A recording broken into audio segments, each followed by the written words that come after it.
Gabriel Garcia Marquez यानी Marquez का जो वर्क है हमारे पास क्रॉनिकल ऑफ डेथ फोरटोल्ड। आज हम इसको बहुत डिटेल में पढ़ेंगे।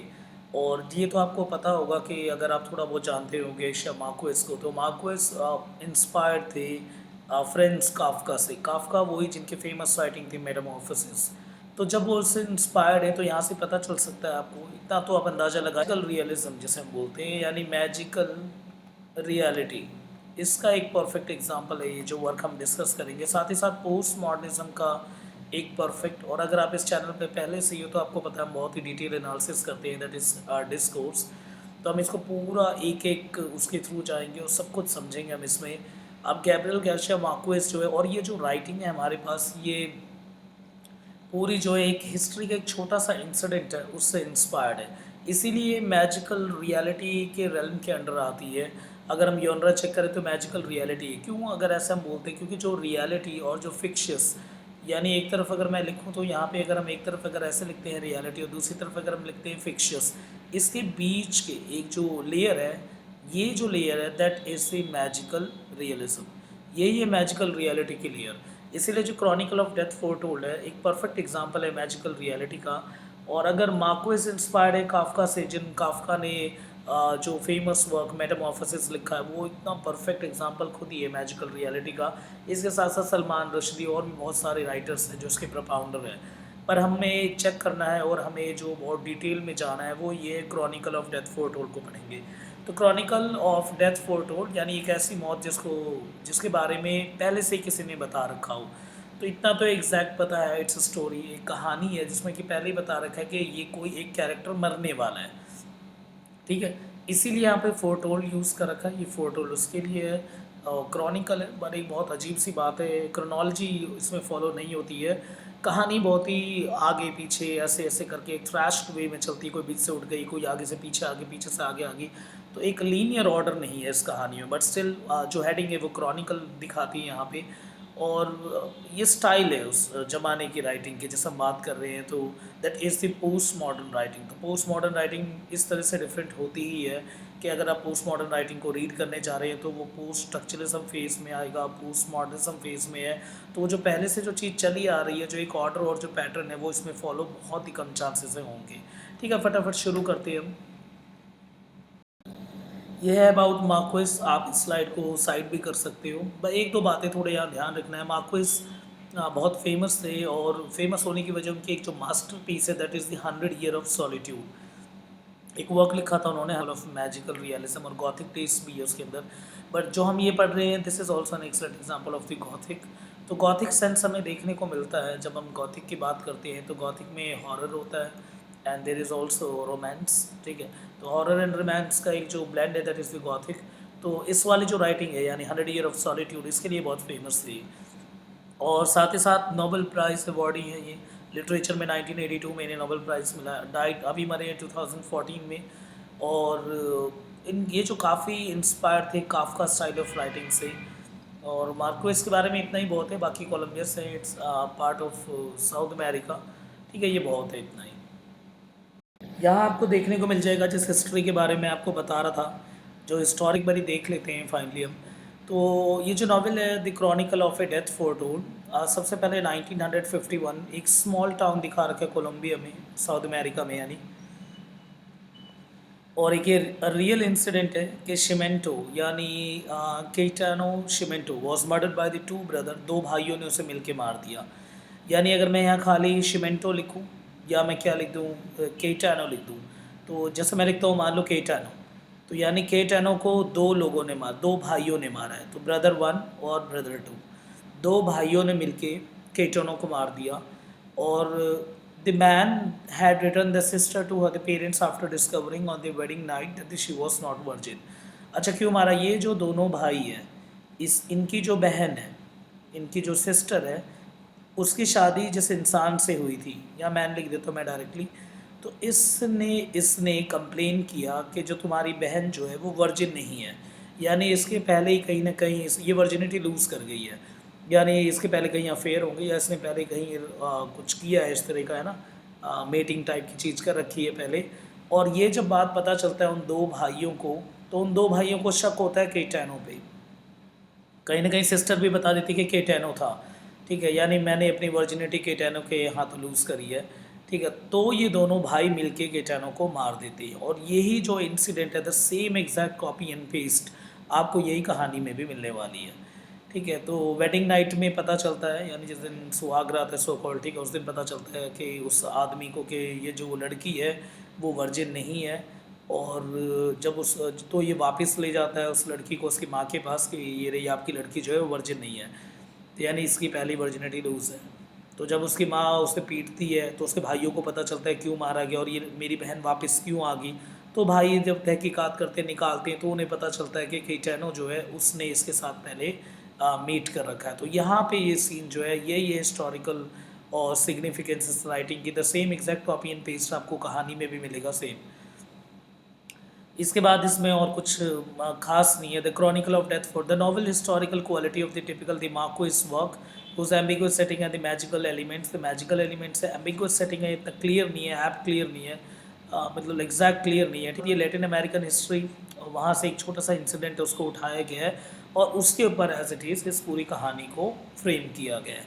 तो इस कहानी के अगर मैं प्लॉट की फैब्रिकेशन की बात करूँ, अगर हम प्लॉट की फैब्रिकेशन की बात करते हैं दैट इज़ टोटली हिस्टोरिकल, वो पूरी हिस्टोरिकल है, that one is connected one two one relation, ठीक है, that is totally connected by one and one two the history, ठीक है। वो पूरी आप एक एंड पॉइंट से दूसरे एंड पॉइंट तक आप कह सकते हो बिल्कुल हम हिस्ट्री को ही ट्रेस कर रही है, but with the different concept, और राइटर के हाथ में कुछ तो पावर होगी जिससे इतने अच्छा वर्क लिखा है 100 ईयर ऑफ सॉलिट्यूड, तो वो गॉथिक टेस्ट साथ के साथ मैजिकल एलिमेंट्स और उसके साथ ये सब चीज़ों तो ऐड करेगा ही। तो एक तरह का मसाला मिर्च, एक हिस्ट्री की कोई छोटी सी घटना को उठाया उसके अंदर मिर्च मसाला ऐड करके आपके आगे रख दिया गया है, ये वो है कुछ। और ये बता रहा था जैसे कि the stories and the novel of the German author friends Kafka से मार्क्वेस जो है इंस्पायर थे, इसीलिए उन्होंने पोइट्री को छोड़ के नोवेला ये सब लिखना शुरू कर दिया था। काफ्का के बहुत फेमस वर्क है द ट्रायल 1925। इसका जो सेंट्रल हीरो है, जिसका मेन प्रोटैगनिस्ट है, वो जितना ज़्यादा कंफ्यूज है द सेम हम इस कहानी में देखेंगे जिसको हम पढ़ने वाले हैं आज, ठीक है। इसमें भी इसी तरह का को जो सेंट्रल कैरेक्टर है वो ऐसा ही हो जाता है। मैजिकल रियलिज्म और मैजिकल रियलिटी काफ्का की स्टाइल और उसी उन्हीं के कंसेप्ट को यूज़ कर रखा है।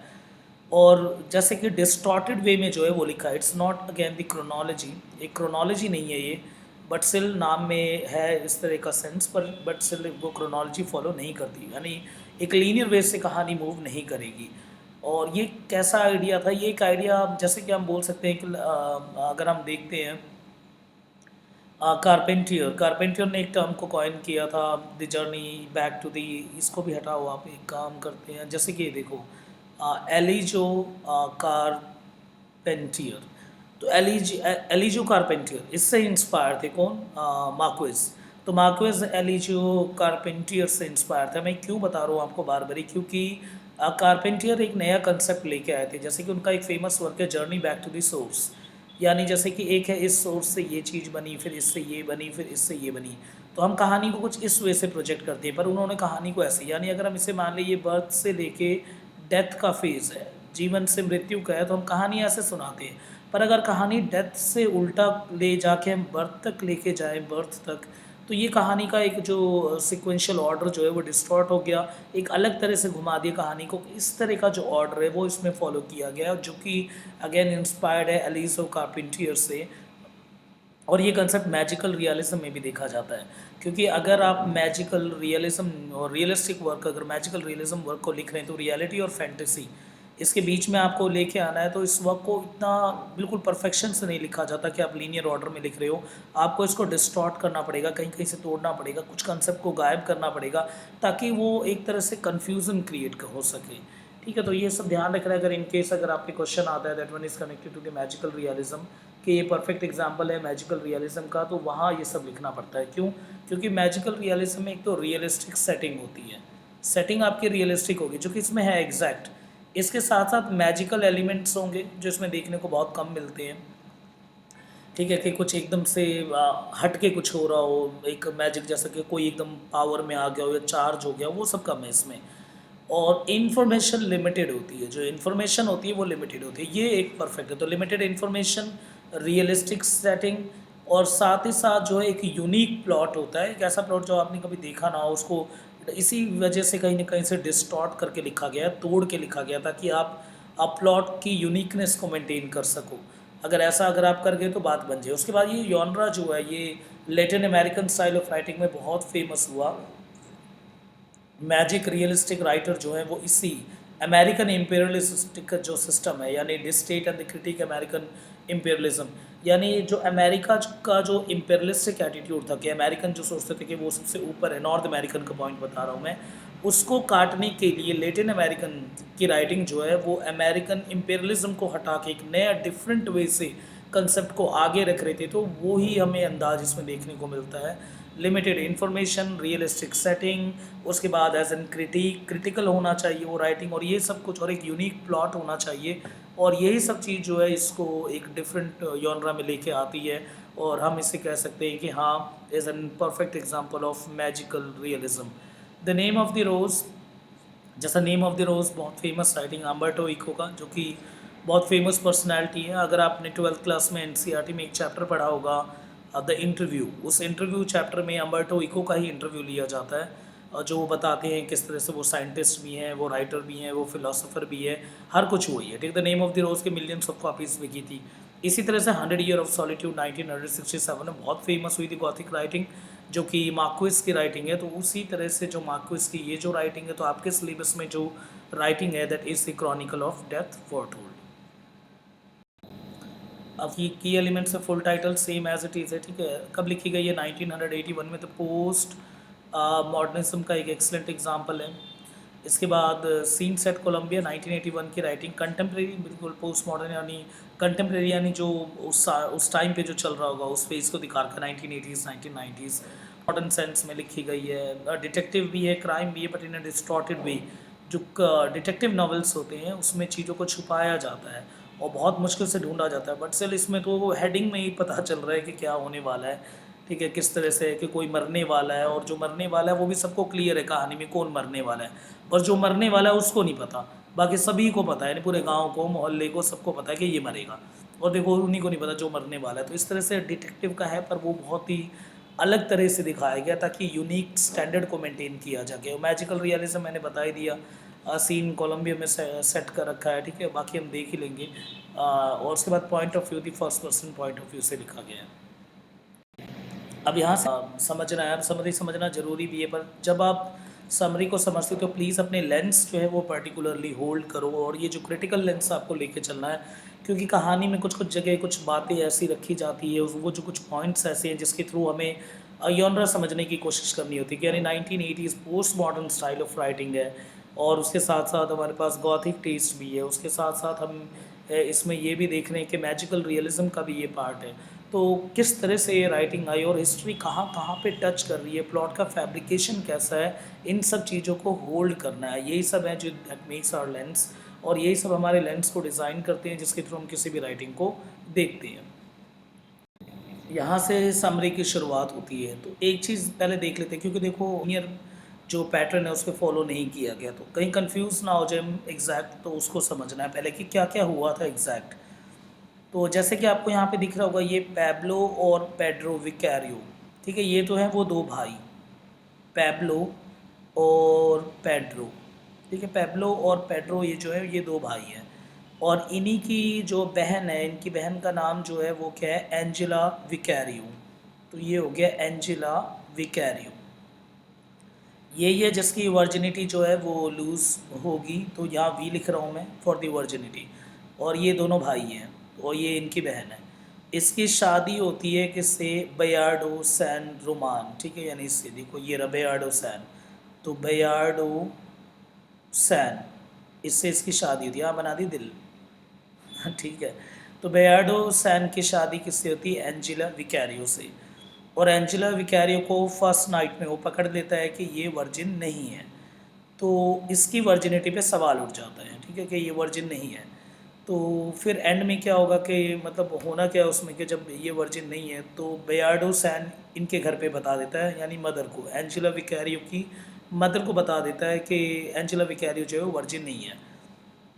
तो इसकी मदर और पूछती है कि किस तरह से मतलब किसको इसने अपनी वर्जिनिटी जो है वो दी है, यानी फाइनली किसने इसके साथ मेटिंग करी है शादी से पहले। तो एंजेला विकैरियो जो है वो नाम बताती है किसका, वो नाम बताती है, यहाँ पे देखो ये लिखा हुआ दैट इज़ सेंटियागो नसर। ये रहा देखो सेंटियागो नसर। तो यहाँ लिख लेते हैं सेंटियागो और नसर, इसको डाल लेते हैं बॉक्स में क्योंकि इसी का मर्डर होने वाला है, ठीक है, और इसी पे ये पूरी कहानी घूमेगी, ठीक है। तो सेंटियागो नसर की जो है वो डेथ होगी, इसी को मारेंगे, मर्डर होगा, सॉरी डेथ नहीं, that is a murder, plan murder. और मारने वाला कौन है सबको पता है, एंजेला विकारियो के दो भाई पैब्लो और पेड्रो। तो ये सीन है, यानी सिंपल सी बात है, जैसी कहानी की स्टार्टिंग होएगी तो या फिर वो देखेंगे किस तरह से कहानी की स्टार्टिंग है। मेन में क्या हो रहा है कि बेयार्डो सैन की शादी एंजेला विकैरियो से होती है। बेयार्डो सैन जो है एंजेला विकैरियो को फर्स्ट डे पकड़ लेता है कि ठीक है कि फ़र्स्ट नाइट में, यानी कि ये वर्जिन नहीं है। वो उनके घर में कंप्लेन करता है, उसकी मदर को पता चल जाता है, उसकी मदर मारती है एंजेला विकैरियो को और पूछती है कि वर्जिनिटी कहाँ लूज़ करी। तो एंजेला विकैरियो नाम लेती है सेंटियागो नसर की, ठीक है, ये है सेंटियागो नसर, और इसी की जो इसी का जो है वो मर्डर होगा। तो सेंटियागो नसर का नाम लेती है। तो सेंटियागो नसर ने एंजेला विकैरियो की जो है वर्जिनिटी ली। जब ये भाई को पता चलती है, उसके दो भाई हैं पैब्लो और पेड्रो, तो वो दोनों कसम खाते हैं कि सेंटियागो नसर को मारेंगे, जान से मार देंगे। और वो पी वी के पूरा टुन होके मतलब पूरा सेट होके गांव में सभी को बता देते हैं हम इसको टपकाने वाले हैं। बस सेंटियागो नसर को ही नहीं पता होता कि वो मरने वाला है।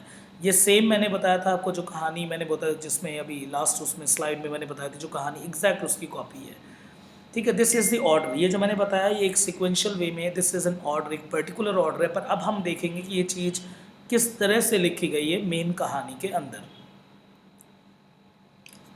अब जब कहानी को देखते हैं तो in a small town of the northern coast Colombia, तो जगह बता रखी, जगह सेम ली है, देखो सेम सेटिंग है, जहाँ की इंसिडेंट था वहीं की जगह ले रखी, ठीक है। The biggest wedding of the town, सबसे बड़ी वेडिंग होने वाला है टाउन का। तो इससे पता चलता है बेयार्डो सैन जो है और एंजेला विकैरियो अमीर है, तो बेयार्डो सैन उससे ज़्यादा अमीर है। And has ever the seen Santiago, a local man, most upstanding citizen, is brutally murdered outside on the front door। तो दिखाया गया कि किस तरह से उसे मार दिया गया है।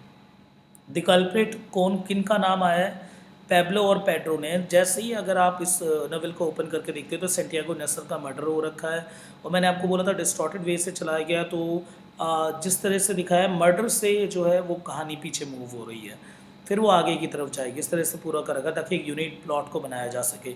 सेंटियागो नसर की डेथ उसको सॉरी उसका मर्डर हो जाता है, और मारने वाला कौन होता है, पेब्लो और पेड्रो, जो दो भाई हैं उसके।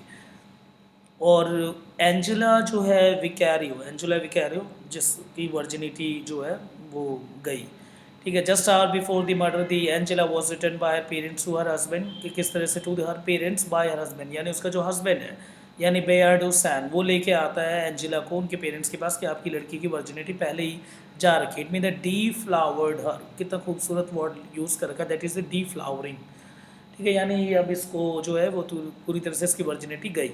शी परहैप्स इम्पल्स होती and tells that it was Santiago Nasar, और वो बताती है खुद के सेंटियागो नसर ने ली है to defend the sister's honour. अब ऑनर की बात आ गई कि अपने बहन की ऑनर की बात आ गई, उसके लिए अपनी फैमिली की इज्जत के लिए अब वो निकल जाते हैं दो भाई, किसको मारने के लिए, अगेन सेंटियागो नसर को। The murder is now decade into the past, इस मर्डर को हुए बहुत साल हो गए हैं। और नरेटर अब जो बता रहा है अपने दोस्त को, and old friend of the Santiago, narrator जो है जो कहानी को नरेट कर रहा है बता रहा है, वो खुद सेंटियागो का दोस्त रह चुका था बहुत पहले। और वो विकैरियो फैमिली को भी जानता था, यानी विकैरियो फैमिली को भी जानता था और वो सेंटियागो को भी जानता था बेसिकली, है ना। तो नरेटर जो कहानी बता रहा है उसने किस इस तरह से अपने आप को इंट्रोड्यूस किया, तो वो उस पास्ट के इंसिडेंट को बता रहा है। or to and he collects the testimonial of the eyewitness, town folk in hope of the recreating the clear picture of the event that led up to the, वो सब कुछ लेके बैठा हुआ नरेटर और सारा कुछ वो डिटेल में बता रहा है कि ऐसा ऐसा आज से मतलब 10 साल पहले के आसपास ये सब चीज़ हुआ था। तो यहीं से दिखता है कि अनफोल्ड इन दी क्रोनोलॉजिकल ऑर्डर, के क्रोनोलॉजी एग्जैक्ट मैच नहीं हो रहा, क्योंकि कभी आगे जा रहे हैं हम, कभी पीछे जा रहे हैं, कौन सा इंसिडेंट कहाँ आ रहा है कहाँ नहीं आ रहा, ये समझ नहीं आ रहा, ठीक है। तो ये यहाँ देखना है, ठीक है। तो Chronicle is again the story, ये कहानी है, ठीक है, but not in sense of chronology, वो क्रोनोलॉजी ऑर्डर में नहीं चल रही, लीनियर वे में नहीं चल रही है। इस तरह का क्वेश्चन आप पे आ सकता है। अब यहाँ पे जब हम आगे मूव डिफरेंसेस पता चलेगा और किस तरह से एक क्लास बी के बेयार्डो जो है वो अमीर था और एंजेला जो है वो गरीब थी। मतलब बेयार्डो तो बहुत ज़्यादा अमीर था, एंजेला उसके आगे कुछ नहीं थी। फिर किस तरह से शादी हुई, क्या हुआ, वो सब। तो नरेटर बताता है, यहाँ पे नरेटर के थ्रू हमें पता चल रहा है कि सेंटियागो के मरने से कुछ पल पहले की बात बताता है कि गांव में सभी को पता था, इवन द बिशप, बच्चों को, कुक को, और सभी लोगों को पता है और सब सोच भी रहे होते हैं कि बचाने के लिए। कुछ लोगों को लगता है कि ये सब एक तरह का ऐसी बात अफवाह फैल रखी है, क्र्यूमर टाइप चीज़ है। पर किसी कईयों को साफ पता होता है कि नहीं, अब वो पेड्रो और पेब्लो जो है वो पक्का मार के रहेंगे, वो दोनों जिद्दी हैं, वो मारेंगे इसे। और यही होता है कि सेंटियागो को जो है वो दोनों विकैरियो ट्विंस जो है उसे स्टैप करके, यानी उसके दरवाजे के बिल्कुल सामने उसे मार देते हैं, यानी मर्डर कर देते हैं। पर फिर दोबारा जो कहानी है पीछे जाएगी।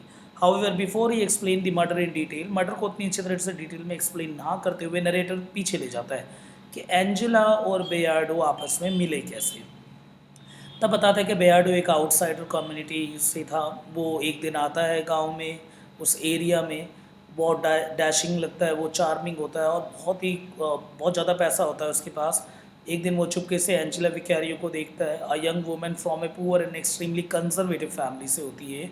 तो कंजर्वेटिव फैमिली का मतलब क्या, it mean that Catholic upbringing की है। और रोमन कैथोलिक सिस्टम आपको पता है कितना ज़्यादा स्टॉन्च होता है, बहुत रूल रेगुलेशन ये सब कुछ होते हैं। और रोमन कैथोलिक में इतनी जल्दी अलाउड भी नहीं होता, ना आप कहीं चीट कर सकते हो, ना किसी और के साथ आप इस तरह से संबंध बना सकते हो। ठीक है, ये सब अलाउड नहीं है। तो यही बता रखे कंजर्वेटिव फैमिली से होती है। तो फाइनली वो उनके आगे बात रखता है बेयार्डो कि मुझे आपकी बेटी पसंद है। तो वो भी कहते हैं कि ठीक है, क्योंकि कैथोलिक अपब्रिंगिंग है तो इतना साफ क्लियर नहीं थी वो कि वो बोल सके फैमिली में खुले में कि मैं पहले ही मैंने किसी के साथ जो है वो मीटिंग कर रखी, इट मीन दैट सेक्स जैसे एक्टिविटी कर रखी है पहले ही। तो ये सब वो बोल नहीं सकती क्योंकि कैथोलिक अपब्रिंगिंग है। तो यहाँ से क्वेश्चन आ सकता है, आपको एक रिलीजियस पॉइंट ऑफ व्यू से क्वेश्चन डाल सकती है वो कि रोमन कैथोलिक सिस्टम को किस तरह से यहाँ पे दिखाया गया है। और उसके बाद एंजेला एंजेला को पता था कि वो वर्जिन नहीं है। और उसके बाद वेडिंग डे आता है, बेयार्डो उसे लेके जाता है अगेन, ठीक है। और जब वो फर्स्ट नाइट में जो वो रोमांस सो कॉल्ड कर रहे होते हैं तो पता चल जाता है कि इसको बेयार्डो को कि एंजेला जो है वो वर्जिन नहीं है। उसके बाद वो बहुत ज़्यादा फ्यूरियस और एनरेज्ड हो जाता है, गुस्सा हो जाता है। और उसके बाद वो एंजेला की माँ के पास आता है जिसका नाम है पुरिसिमा देल कार्मेन, ठीक है, पुरिसिमा कर लो। एंड बीट्स हर सेवेजली, वो उसको बहुत बुरी तरह से मारती है अपनी बेटी को यानी एंजेला को। और कॉल्स हर ब्रदर, और उसके भाई को बुलाती है और उन्हें उसे बताती है कि ये वर्जिन नहीं है। और फिर वो कसम खाते हैं उसके भाई कि सेंटियागो नसर को मारेंगे, क्योंकि वो नाम बता देती है कि किसके साथ उसने इस तरह की as an sex as an act perform किया है, यानी एज एन मीटिंग किसके साथ की, वो सेंटियागो नसर। ठीक है, बहुत ही डिटेल्ड डिस्क्राइब, बहुत ही डिटेल वे से यहाँ पे एक्सप्लेन कर रखा है चीज़ों को। और यही है तो घुमा फिरा के वही कहानी, पर लिखने का एक अंदाज है। मैंने आपको स्टार्टिंग में बताया था क्या चीज़ है यहाँ पे। अच्छा, अब यहाँ पे लगेगा बहुत डिटेल में आपको चीज़ बताई जा रही है, एक एक सेंस में, यानी थ्रू अ पिक्चर और ऐसे कुछ, मतलब एक तरह की इमेज क्रिएट होगी आपके माइंड में। तो यहाँ पे देखो, सबसे पहले पेड्रो एंड पैब्लो विकैरियो वो सोचते हैं कि Santiago in order to defend the honour of their family, कि वो सेंटियागो को मारेंगे अपनी फैमिली की इज्जत के लिए। They take the two best knives, बहुत दो अच्छे अच्छे उन्होंने वो निकाले चाकू, and bring them to the local meat market से लेके आए। And they proceed to sharpen them in full view, उसे बहुत अच्छी तरह से रगड़ा, बहुत तेज किया। और वो कहाँ पे, जहाँ पे चिकन वगैरह ये सब काटे जाते हैं, यानी ब्यूचर शॉप पे, वहाँ पे उन्होंने धार लगाई उस पर। They announce to everyone, उसके बाद सबको अनाउंस कर दिया हम सेंटियागो को मारने जा रहे हैं। And the ब्यूचर mostly ignore, butcher को लगा सब बेवकूफ़ है ना, पीवी रखी है इस तरह से। From the meat market that twins go to the Clotilde Armenta's milk shop, यानी वो मिल्क शॉप पे गए। वहाँ से उन्होंने सेंटियागो के to watch over the Santiago's house, ताकि वो उसके घर पे नजर रख सके, which is across the street, जो कि उस गली के उस रोड के आसपास, यानी गली के आसपास उसका घर था। They announce their intention to everyone in the shop, सबको उन्होंने बता दिया हम मारेंगे उसे। Almost no one takes them seriously, किसी ने सोचा था पीकेट सेट है, इनको क्या पता। बट व्हेन द कॉलोनल लेज़रो अपोंटे, जब अपोंटे ने सुना उनके प्लान को, तो उन्हें लगा नहीं नहीं ये करेंगे कुछ। तो कॉन्फिस्केट दिया नाइफ, उनकी जो चाकू है वो छीन लिया। The twin simply retrieve new knifes, वो भी असली थे, दो और नहीं ले आए। और उसको उन्होंने वहीं के स्टोर पे दोबारा उस पर धार लगाई।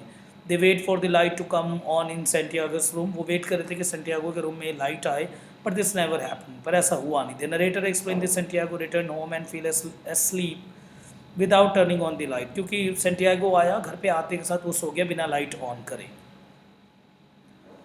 अब देखो यहाँ पे जो नरेटर है leaps ahead to the days of the following Santiago's matter, narrator भी देख रहा है कि इस तरह से सेंटियागो का मैटर को प्लान किया जा रहा है। ही एक्सप्लेन्स इन द ग्रूसम, उसने सबको एक्सप्लेन करा बहुत बहुत अजीब तरीके से। उसने बताया कि ऑटोप्सी की गई थी हैपेजार्डली परफॉर्म, यानी एक सही ऑर्डर से नहीं कही पर फिर भी जो है ऑटोप्सी को किया गया, यानी बॉडी को चेक, यानी डेथ की वजह क्या थी उसको चेक किया गया। तो पकड़े गए कि भाई सेंटियागो को मारा है इन दोनों भाइयों ने। तो विकारियो ट्विन को अरेस्ट किया गया, 3 साल के लिए अरेस्ट किया गया, और बेल नहीं बोला गया कि भाई unable to afford the bell, और वो बेल अफोर्ड भी नहीं कर सकते थे, क्योंकि मैंने पहले ही बोला था आपको कि जो विकारियो फैमिली है अमीर नहीं है, गरीब है। Before finally being found innocent, और उसके बाद एंड में पता चला कि वो इनोसेंट है। क्यों इनोसेंट है? क्योंकि यहाँ पे 2 बात आ गई, थीसिस है, और ये थीसिस किसके रिगार्डिंग कि होमिसाइड और ऑनर के बीच में, तो डबल एच के बीच में बात आ गई। एक तरफ होमिसाइड है, किसी को मारना है, दूसरी तरफ ऑनर के है कि अगर कोई किसी की फैमिली की इज्जत को उछाल रहा है, उसको नीलाम कर रहा है, तो ऐसे में उस इंसान को मारना चाहिए कि नहीं। तो इन सब को देख के जज ने फैसला दिया, 3 साल के बाद छोड़ दिया। The Vicario family left now, Vicario family वहाँ से चलेगी। अक्सर ऐसे ही होता है जब लड़की वालों का पता चल जाता है कि उनकी लड़की ऐसे ऐसे निकल गई, तो वो उस एरिया को छोड़ के चले जाते हैं। बेयार्डो भी, जिसके साथ शादी हुई थी, वो भी चला गया। वो ड्रंकन फेज में, यानी बहुत ज़्यादा पी के, और हाफ डेड, स्टुपर का मतलब क्या, स्टुपर का मतलब उसे होश नहीं था, और वो वहाँ से चला गया। The narrator lingers the longest on the Angela Vicario. He explain that after the Bayardo rejected her, she found herself falling deeply and mysterious in love with him. बाद में धीरे धीरे करके पता चला एंजेला को कि वो बेयार्डो से प्यार करने लग गई है।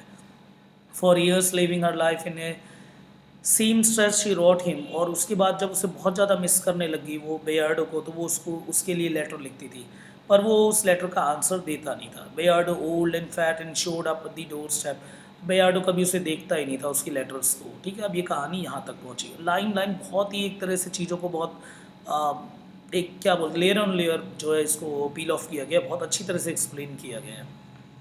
अब देखो यहाँ पे narrator completes his story. Narrator है यानी दैट इज इट मीन्स कि वो नरेट कर रहा है, और नरेट में खुद ही एक मतलब होता है, इट मीन आपको एक एक इंसिडेंट को आपको एक्सप्लेन करना है, यानी you have to explain each incident in a perfect manner, जो यहाँ देखने को मिलता है हमें। तो narrator completes his story with full description of the murder, पूरी अच्छी तरह से मर्डर को एक्सप्लेन किया। He explain his believe that Santiago had nothing to do with the Angela. Narrator ने बताया कि सेंटियागो ने किया क्या था, एक छोटा सा, देखा जाए तो इनमें बोला गया कि एक बहुत छोटी सी चीज़ करी थी, यानी यहाँ पे एंजेला खुद तैयार थी वो अपनी वर्जिनिटी लूज़ करवाने के लिए, तो दोनों बराबर के वो थे। एंजेला खुद आई और उसने बोला, तब सेंटियागो ने उसकी वर्जिनिटी ली, यानी इस तरह की बात रखी गई है। पर कहीं नहीं पता था सेंटियागो को कि ये छोटा सा इंसिडेंट उसकी डेथ की वजह हो सकती है, या आगे जाके उसकी डेथ की वजह 100% बनेगी। जो हमें देखने को भी मिलता है कि मर्डर हो गया उसका, कि जहाँ पे एंजेला ने खुद अपनी मर्जी से वर्जिनिटी दी है, पर फिर भी उसकी डेथ हो गई, मतलब कि सेंटियागो को मार दिया गया और एंजेला को नहीं मारा गया। ठीक है, तो इस तरह का कुछ यहाँ पे दिखता है। After watching the bishop pass and Santiago runs his friend, जैसे वो देखता है सेंटियागो को पता चलता है कि वो उसके पीछे लगे हुए हैं, यानी दोनों पेब्लो और पेड्रो, तो वो क्रिस्टो बेडियो के पास भागता है, जो कि इसका दोस्त होता है। With home he chats for a while, वहाँ वो थोड़ी देर बात करता है। द टू पार्ट्स है, उसके बाद दोनों अलग अलग भाग जाते हैं। And a friend inform the Cristo Bedoya of the threat being made against Santiago's life, और क्रिस्टो भी बताता है कि तेरी लाइफ में बहुत बड़ा खतरा हो गया, वो दो पीछे लगे हुए हैं। Cristo runs off in search of this Santiago but can not find him. तो देखो पहले तो वो क्रिस्टो के पास जाता है, यानी उससे थोड़ी देर वो बात करता है। इस टाइम तक उसे पता नहीं होता कि वो मरने वाला है, पर बाद में जब क्रिस्टो को पता चलता है तो क्रिस्टो उसे इन्फॉर्म करने के लिए, उसको बताने के लिए जाता है, पर फिर भी वो मिलता नहीं है Santiago. The narrator explain that Santiago has ducked off into the fiancee the Flora Miguel's house, कि यानी वो उन सब चीज़ों से पीछे हटना चाहता था, इसीलिए सेंटियागो अपने फियांसे के पास चला जाता है, जिसका नाम है Flora Miguel. There the Flora's father, उसे वहाँ फ्लोरा के फादर मिलते हैं, नाहिर। वो एक्सप्लेन करते हैं that Santiago the danger he is in, कि वो अब खतरे में है Santiago runs into the main square. अब वो मेन स्क्वायर एरिया में जाता है जहाँ पे बहुत सारी भीड़ इकट्ठी ऑलरेडी हो रखी होती है। Confuse Santiago runs in circle, अब वो कन्फ्यूज होकर इधर उधर भागता है और फ्रंट डोर पे आता है जहाँ पे विकैरियो ट्विंस उसे मार देती हैं। सेंटियागो की जो Santiago's mother the Placida Linero thinks that her son is already inside the house, so she locks the door.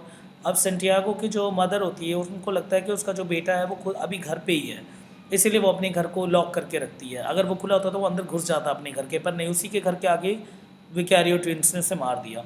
The Vicario twins trap the Santiago at the locked door and they stab him multiple times before running off. And the Santiago stumbles through the neighbor's house to get his back to door. और वो वहाँ लड़खड़ाने बहुत चाकू मारते हैं उसके, और वो लड़खड़ा के बेचारा किसी तरह से अपने घर के दरवाजे तक पहुँचता है and walks into his kitchen and falls dead on the floor. Kitchen तक पहुँचता है और वहीं पे उसकी डेथ हो जाती है। तो यहाँ पे ये पूरी कहानी ख़त्म होती है। किस तरह से एक एक लेयर को समझाया गया है। This is perfect example of narratology के, सच में बहुत अच्छे से नरेट किया है। नरेटर ने अपना एक 100% जॉब किया है यहाँ पे, कि बहुत एक एक चीज़ को बारीकी से समझाया है, बट इन अ डिस्टॉर्टेड वे। क्योंकि पहले देखा बीच में कहानी कहीं और चली गई, फिर कहानी कहीं और चली गई, इस तरह से ऑर्डर को मेंटेन करा है। अब हम फटाफट कंटेंट पे मूव करेंगे और देखेंगे हमारे लिए कौन कौन सी कंटेंट इंपॉर्टेंट है। अब एग्जाम पॉइंट ऑफ व्यू से हम क्या क्या लिख सकते हैं वो सब हमें देखना है। यहाँ से कंटेंट की शुरुआत होती है, ठीक है। तो जो जो कंटेंट्स आएंगे आपको बिल्कुल अच्छी तरह से समझना है। अगर आपके पास टाइम कम है, क्योंकि मुझे पता है पेपर आने ही वाले हैं 8-9 दिन के बाद, तो बस आपको ये ध्यान रखना है कि आप एक बारी गो थ्रू हो जाओ, ठीक है, एक बार देख लो बस हल्का हल्का। बाकी तो जो भी क्वेश्चन आएंगे आपको हर किसी का आंसर आता होगा, और वही बहुत अच्छे मटेरियल के साथ। सिंबल दिखा, जिस दिन सेंटियागो का मर्डर होता है उस दिन सुबह को बिशप को आना था ब्लेसिंग के लिए, पर बिशप जो है वो आते भी हैं, पर वो गांव के अंदर एंटर नहीं करते। वो बाहर बाहर से, यानी अपने शिप से ही, वो दूर से ही जो है वो ब्लेस कर देते हैं गांव को। और ये देखने को लगता है कि हाँ, उन्हें ये कहीं ना कहीं आइडिया था कि ये जो गांव है अभी फाइनली मॉरल डिके प्रिंसिपल पे चल रहा है, यहाँ पे मॉरलिटी एग्जिस्ट नहीं करती है। यानी यहाँ के लोग जो हैं वो इमोरल बाय नेचर है, ठीक है, इमोरल बाय नेचर है। तो वही बिशप है, और ये दिखता भी हमें पैब्लो और पेड्रो के थ्रू कि किस तरह से एक छोटी वजह के उसके ऊपर उन्होंने इतना बड़ा जो है गेम सेट कर दिया। और ये कैथोलिक स्टॉन्च को भी दिखाती है किस तरह से जो कैथोलिक जो उस रिलीजन के जो लोग होते हैं वो कितने ज़्यादा स्टॉन्च होते हैं, कितने ज़्यादा रिजिड होते हैं, और कितने ज़्यादा धर्म को लेके उनके अंदर वो फितरत घुसी होती है, ठीक है। तो ये पहला जो है ये बिशप का सिंबल है, that is of moral decay. अब जो रिवर है किस चीज़ का सिंबल है इम्पोर्टेंट नहीं है, पर स्टिल हम कर लेते हैं कि ये एक तरह का एक हम ये बता सकते हैं कि ये जो नावल है, in figure for the time in the novel, it forgives ahead that simultaneously that appearing to recur, it means ये एक परफेक्ट एग्जांपल है of the connection to the outer world, कि किस तरह से देखो आप एक कैरेक्टर उठा लेते हैं, यानी बयार्डो सैन जिसकी शादी होती है एंजेला से, ठीक है। तो बेयार्डो सैन किससे आया था? रिवर से आया था, ठीक है। तो यानी किस तरह से जो आउटर वर्ल्ड जो है, यानी बाहर के जो दुनिया के लोग हैं किस तरह से कनेक्टेड थे जिस कहानी को हम पढ़ रहे हैं उससे। तो आउटर वर्ल्ड से आया था बेयार्डो सैन, और उसे रिवर के थ्रू आया था वो। तो एक कहते हैं ना कि बाहर के लोग आए हुए हैं गाँव में, तो इस तरह का। तो वो स्टीम बोट से as if he has come from the another planet, इतना ज़्यादा डैशिंग चार्मिंग ये सब लग रहा था। और इसी की वजह से कितना ज़्यादा जो है सीन हो गया, ना बेयार्डो सैन रिवर के थ्रू आता ना इतना बड़ा सीन होता। और ये होना भी ज़रूरी था क्योंकि इसी के थ्रू हमें पता चलता है कि कितने ज़्यादा इमोरल लोग थे वहाँ पे। अच्छा, सिंबल है बर्ड। तो बर्ड्स को हम यूँ कह सकते हैं कि ये एज एन एलिगरी यूज़ हुआ है, ये एक एज एन ग्रीक ट्रेजेडी को प्रेजेंट करने के लिए। तो यानी जो ग्रीक ट्रेजेडी में बर्ड एज एन बर्ड्स को रीड करते हैं, जैसे कि चिड़ियों का सपना आ गया तो कुछ ओमेन होने वाला है, कुछ बुरा होने वाला है, ये सब कुछ। तो इसमें भी देखा गया, अगर हम बहुत डीप पढ़ते हैं इस कहानी को, तो सेंटियागो नेसर को मरने से पहले एक रात पहले उसको सपना आया था, और वो सपने में से क्या चिड़ियाँ दिखी थी। तो that is the Placida Linero fails to, ये हटाओ, यानी उसकी जो मदर है वो फेल हो गई, ये सब पता नहीं कर पाई कि मतलब चिड़िया एक बुरा सपना है, यानी डेथ से कनेक्टेड है। ये सब जो है बर्ड्स और वोमेन की कंडीशन, ये जो है ये ट्रेडिशन ऑफ ग्रीक ट्रेजेडी है, उसको यूज़ किया गया। किस तरह से ग्रीक में जो उनके प्रॉफिट होते थे वो पहले ही बर्ड्स इन सब के सपने को देख के वो फ्यूचर को प्रेडिक्ट करते थे, ठीक है। तो ये उसका एज एन सिंबल है। फेट, वासिक फेट यानी जो किस्मत है वो हमें इसमें देखने को मिलती है। एक छोटा सा काम करने से इतना बड़ा गेम वो हो गया, यानी मर्डर हो गया सेंटियागो का। तो ये फेट का कंसेप्ट है, यानी जो किस्मत में है एक तरह की वो चीज़ तो मिलने ही वाली है। और फ्री विल जैसे कंसेप्ट है, यानी free will say he fate यहाँ पे डिफाइन किया गया है, ठीक है। कि फ्री विल जो है वो क्या था कि अगर हम देखते हैं एक तरफ के सेंटियागो का और दूसरी तरफ एंजेला का, अब दोनों का फ्री विल था, इसीलिए दोनों ने आपस में मीटिंग करी, ठीक है। ये फ्री विल का कंसेप्ट है। पर उनका फेट कैसे सेट हो गया कि डेथ हो, कि मर्डर करना पड़ा किसका, सेंटियागो नासर का, क्योंकि वो मॉरल प्रिंसिपल पे डिज़ाइन नहीं था, ठीक है।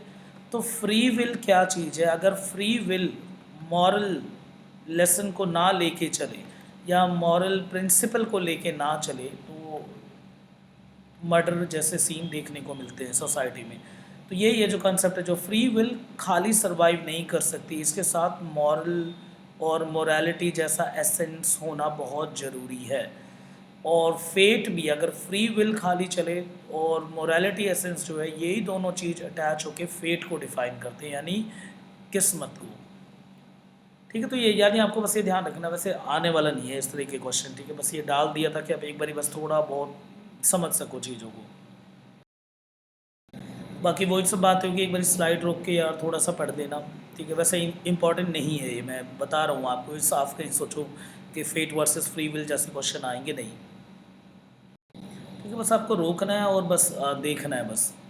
इस स्लाइड को पढ़ लेते हैं, fact fiction and the memory example. जैसे देखो, in the primary drama of the chronicle of death foretold is the murder of the Santiago Nasar. ये पता ही हमें, प्राइमरी वे से अगर हम इसे देखते हैं, यानी हम फर्स्ट इंस्टेंस में अगर देखते हैं, it is a story of the murder. Secondary drama के थ्रू अगर हम देखते हैं तो नरेटर ने वर्क किया ऑफ रिसर्चिंग, बहुत अच्छी डिटेल स्टडी करी है और रिकलेक्टिंग, सारे कुछ एक एक कंसेप्ट को निकाला है, क्या क्या कैसे हुआ होगा ये scene, and representing the murder. His narrative style is journalistic, ठीक है। बिल्कुल मैंने बोला कि एक एक चीज़ बता रखा, वो इतने बजे उठा, ये खाया, ये ऐसे करके। And after many years the narrator is attempting to put together the comprehensive account of the Santiago Nasar murder. तो कई सालों बाद, इट मीन जैसे दिखा रखा 10 साल के बाद एक एक डिटेल, एक एक बातें सबके सामने रखी गई। The novel resemble A documentary film, एक तरह कैसे डॉक्यूमेंट्री फिल्म लगती है, किसी के मर्डर कैसे हुआ होगा उसके पर जो लिखते हैं वो एक एक 5:30 बजे उठा, उसने जूस ये पिया, फिर वो आगे गया, है ना, ऐसे करके वो सारा कुछ। Though the narrator cast a wide net of the discovery, struggles at a time and pin down the fact of the case, no twin witness can agree on a single detail. यानी सारा कुछ detail लिया गया, उस पर बहुत अच्छी तरह सब पॉइंट को पिन पॉइंट किया गया, पिन डाउन किया गया, सारे इंपॉर्टेंट चीज़ों को करके एक ऑर्डर के थ्रू लगाया गया। तो many contradiction account of the notable example being wide spread, ठीक है। तो वो यहाँ पे एक तरह के जनरल और कॉम्प्रिहेंसिव एटीट्यूड में इसको लिखा गया है। Further, while memory can make the fiction of the fact, sometimes the fact themselves can seem to strain them fiction. कई बार जो ऐसा लगता है कि कुछ फैक्ट को फिक्शन पे उतारा जाए, और कई बार लगता है कि जो फिक्शन नहीं है वो रियलिटी हो, यानी सच में ऐसा हुआ होगा। ये जो एक हाइपोथेसिस जो जनरेट करते हैं, हाइपोथेसिस इट मीन्स अंदाज और अनुमान लगाना, ठीक है, अनुमान। तो ये जो हाइपोथेसिस होता है ये इतना ज़्यादा परफेक्ट हो जाता है कि कई बार रियल लगने लग जाता है, ठीक है। तो इस तरह का इसमें एक हाइपोथेसिस रखा गया, एक अंदाज रखा गया, but that is based on the fact, fact के ऊपर बेस्ड था, but still that is hypothesis, ठीक है। तो ऐसा लगा कि कई जगह लगता है कि it's not a part of the fiction, ऐसा लगता है कि एक रियल वर्क हुआ है, मतलब सच में ऐसा ही हुआ होगा। देख लेते हैं। तो जहाँ सेक्रेट का मतलब आपका क्या हो जाता है, नॉर्मली हम देखते हैं तो जो पवित्र चीज़ होती है। प्रोफेन का मतलब यानी आप रिलीजन से कनेक्टेड नहीं हो, यानी आप ये नहीं देखते हो कि क्या पवित्र है क्या नहीं है। इट मीन रिलीजियस, आप रिलीजियस पॉइंट ऑफ व्यू से आपका जो है दिमाग डिज़ाइन नहीं है, that is profane. It mean the secular, यानी आप फ्री हो, ये नहीं कि किसी एक पर्टिकुलर रिलीजन को लेके आपके अंदर बहुत ज़्यादा वो हो, ठीक है। तो chronicle of death foretold is impressive in the way that it depicts the world in which a religious seriousness commingless and without in the debauchery।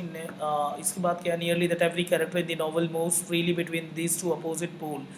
हर किसी का दो अपोजिट पोल देखने को मिलता है, कई इसमें सेक्रेट दिखाए गए हैं, कई प्रोफेन, कईयों को कोई मतलब नहीं है। जब हम सेक्रेट की बात करते हैं तो जो Roman Catholic point of view से, कई यानी रोमन कैथोलिक सिस्टम के थ्रू जो है बहुत ज़्यादा इंस्पायर्ड है, और कई कैरेक्टर ऐसे हैं जो कि किसी से भी चीज़ से नहीं है, जो कि सेक्युलर है। God seems to have left in the village in the novel take place, the bishop whom everyone is eager to see on the morning of the murder won't set foot in the town। उसने कदम भी नहीं रखा and choosing instead to pass by his boat and deliver his blessing from afar, उसने दूर से ही blessing डाल दी। Everyone takes part in the wedding festivity even the narrator sister और नन गेट्स ड्रंक। जो नरेटर की जो बहन है उसने ड्रंक कर रखा था, जबकि वो नन है फिर भी।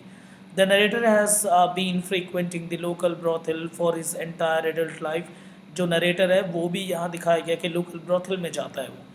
Santiago Nasser तो described the peacefully by the narrator groups and the teenagers, ऐसे ही बता रखा था। नॉर्मल है सेक्रेट एंड प्रोफेन, दो इसमें poles and that is the opposite pole, और दो कैरेक्टर जो है वो दोनों पोल की तरफ मूव करते हुए दिख रहे हैं इसमें।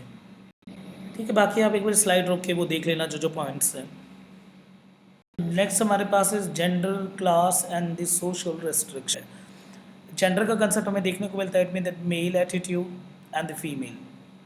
ठीक है, तो पेट्रियार्कल सोसाइटी में यानी मेल की इतनी पावर है, और इस पूरे उसमें देखा होगा जो प्लॉट को जो चीज़ कन्फिगर करती है इसे दी वर्जिनिटी, कि अगर फीमेल जो है उसने वर्जिनिटी अगर लूज़ कर रखी है तो इतना वो हो जाएगा कि मतलब ये पूरी इतनी ज़्यादा ट्रेजेडी क्रिएट हो सकती है।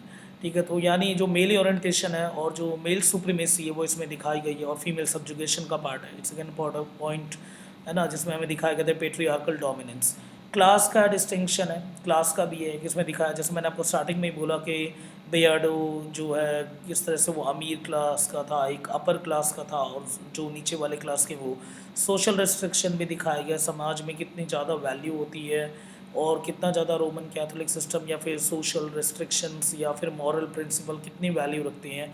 तो जैसा क्वेश्चन आएगा वैसे आप हिट कर सकते हो, बहुत ही सिंपल है। अगर सोशल रेस्ट्रिक्शन पे आता है तो हमें पता है कि समाज के प्रेशर की वजह से ये मर्डर लीड हुई है। अगर हम इस मर्डर की बात करते हैं तो that is only because of the social restriction.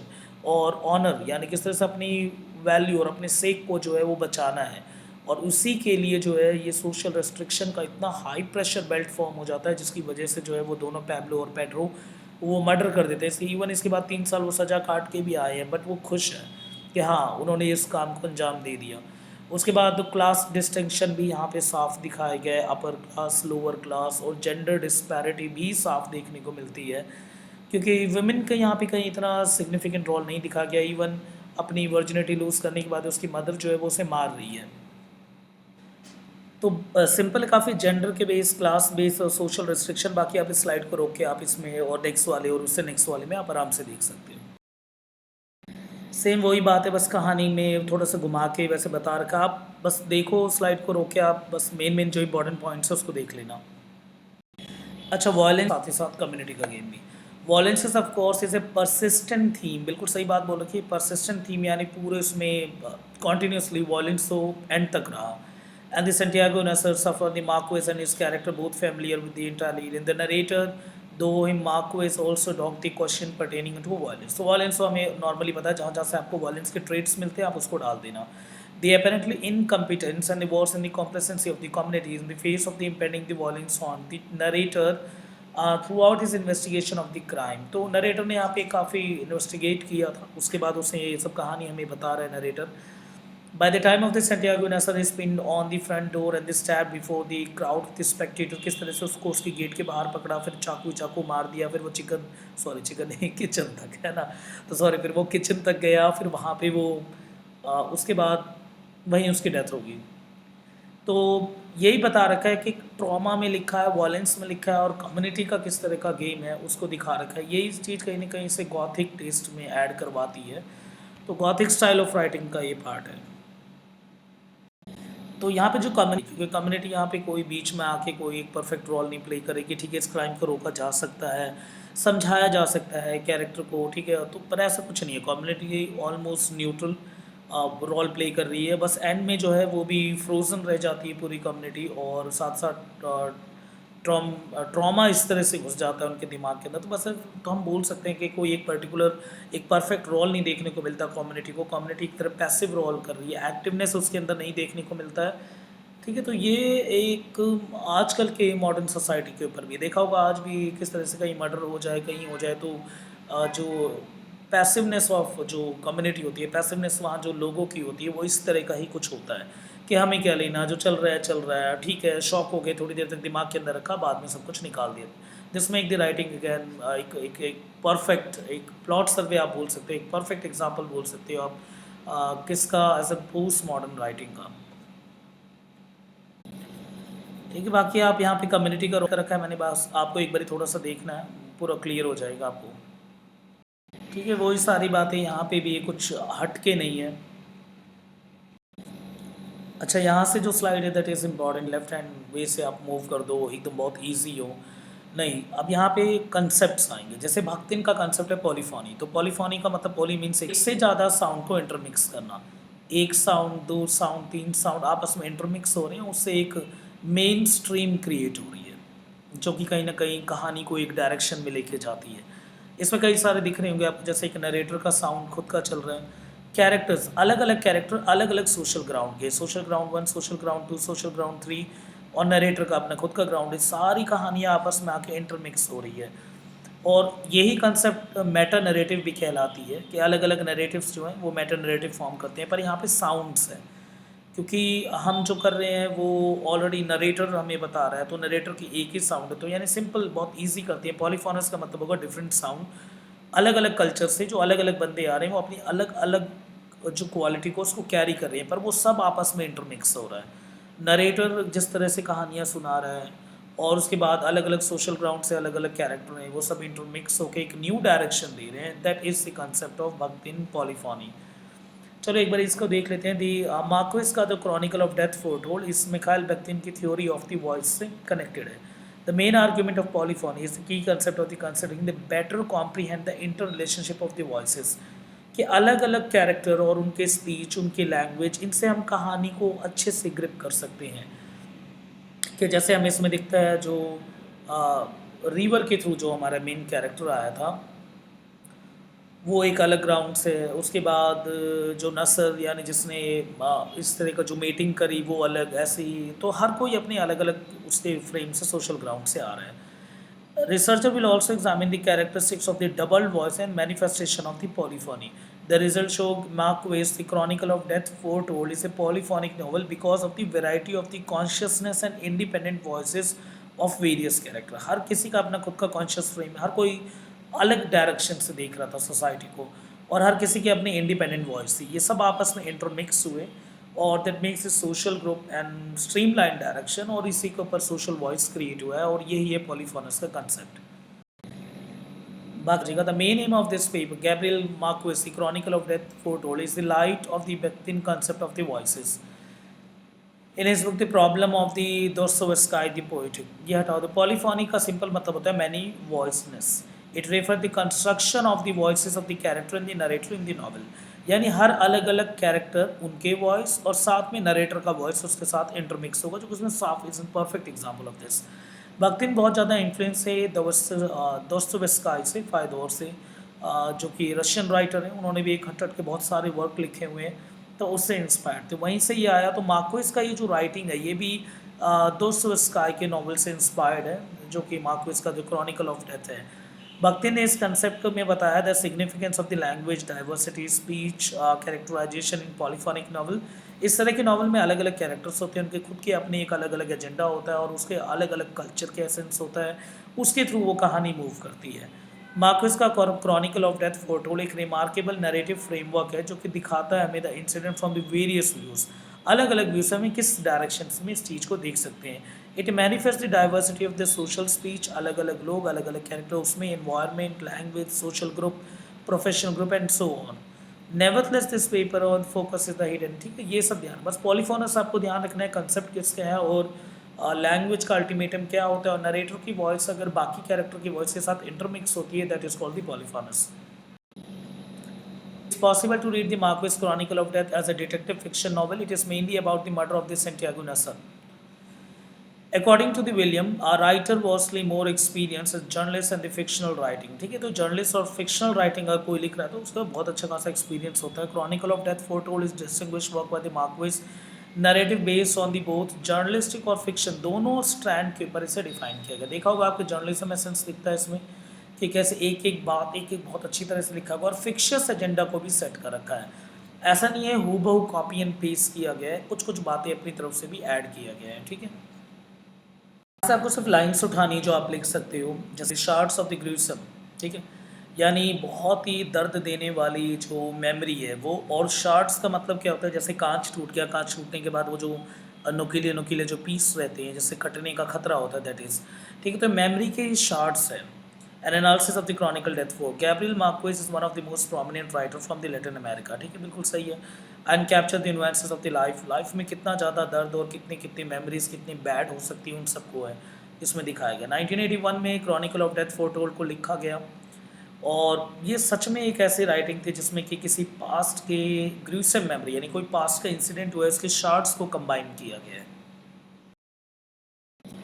The next बताया the chronicle of death foretold, जैसे बताया, is not chronological arrange set of the event. The 5 chapters, ध्यान रखना अगर आप किसी नेटवर्क की तैयारी कर रहे हो, 5 चैप्टर्स है, अरेंज इन ए मोर और less random order. Chronologically chapter 5 should come in place of the chapter 1, chapter 5 आना चाहिए चैप्टर 1 की जगह, ठीक है, पर 1 वहाँ आ रहा है, इसी तरह से उल्टे सीधे हो रहे हैं। Even the order in which the incident are presented within the chapter would be different. The narrator moves back and forth, flashbacks use हुए हैं, it is journalistic and fictitious, ये दोनों आपको लिख के ही आना है, दिस इज़ इम्पॉर्टेंट। एक तो जर्नलिस्ट है ना और एक फिक्शस, सेम टाइम दोनों चीज़ चल रही थी। पैरलिज्म देखा गया है JNF के बीच में, and the author and his role of the investigative journalist manages and through his work, ठीक है, तो ये ध्यान रखना है आपको, ये सब आपको लिख के आना है। और अभी बहुत material with limited number of the words, Marquez has manage to capture the nuances of the life of the people, वही सारी बातें हैं, किस तरह से किसी की लाइफ में कितने ज़्यादा दर्द होते हैं, अलग अलग बैड मेमोरीज होती हैं, उनको कंबाइन कैसे किया जाता है, वो सबको दिखाया गया, किस तरह से ऐसी लाइफ भी हो सकती है। उसके बाद यहाँ पे देखो with what the Marquez told the Manuel Petra, देखो मार्क्वेस ने खुद क्या बोला है, a novel which appears very simple does not rest just on what sees and what hears but everything that is behind it। Naval का simple मतलब नहीं है जो दिखता है और जैसा है वैसा है, ऐसा नहीं है, सब कुछ बिल्कुल हट के है।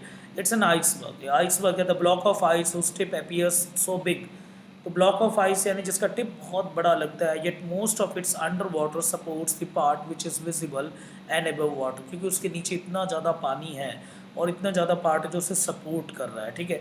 तो इट मीन्स रूट्स जो होते हैं, डीप रूट्स जो होते हैं नावल के, वो बहुत ही कॉम्प्लेक्स होते हैं और ऐसा नहीं होता कि सरफेस लेवल पे आप उस चीज़ को समझ जाओ। अच्छा, ये होता है in many ways the chronicle of death foretold resemble Absalom and Absalom, एक नॉवल है जो कि अमेरिकन राइटर विलियम फॉकनर ने लिखी है, आप जानते हो इन राइटर को, बहुत फेमस है।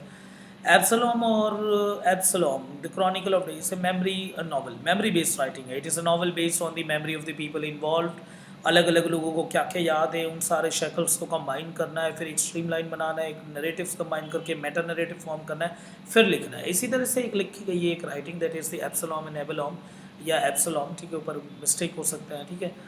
तो एब्सलोम एंड एब्सलोम, ठीक है, एब्सलोम, ठीक है, एब्सलोम एंड एब्सलोम जो है वो भी इसी तरह की राइटिंग है जिसमें कि एनिग्मेटिक डिफरेंट डिफरेंट जो अलग अलग चीज़ें हैं उन फिगर्स को कंबाइन करके एक मेन स्ट्रीम क्रिएट किया गया, फिर उसके ऊपर लिखा है। और विलियम फॉकनर ने लिखा है, तो बहुत डार्क राइटर थे पहले ही, तो बहुत उसकी तरह है ये राइटिंग, ठीक है, क्रॉनिकल ऑफ डेथ फोरटोल्ड। अब यहाँ पे हम देख सकते हैं, ठीक है, तो डिसइल्यूजन सिंपल मतलब इट मीन डिसअपॉइंटेड है ना, क्योंकि समबडी और something is not as good as you first thought, जैसा लगता है कि कुछ ऐसा होगा वैसा हुआ नहीं, ठीक है। तो disillusionment also become a theme Marquez के वर्क में। बयोडो को अप्लाइड जो था और disillusionment of the modern man, the theme in the modernist work literature itself is a theme of the chronicle death in the Marquez subtly write the connection between the life and the literature, कि जैसा मान के चलते हैं life को इतनी simple होगी, क्या कि एक छोटी सी चीज़ ही तो करी है, it means that is a sex, है ना, एक मीटिंग ही तो करी है, पर उसको नहीं पता था कि इतना ज़्यादा इसका एक वियर्डनेस हो सकता है कि डेथ जैसा और मर्डर जैसा प्लान हो सकता है।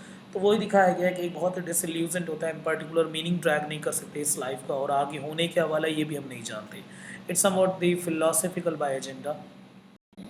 अच्छा, ये सिंपल है क्या, the question of truth reality chronicle of death foretold by giving the multiple and contradicting perspective, Santiago murder Marquez dismantled the concept of absolute truth. He seems to say that there is nothing called absolute truth or the absolute reality. यानी simple सी बात है, marks का मानना था कोई भी चीज़ पूरी सच नहीं हो सकती, पूरी सही नहीं हो सकती।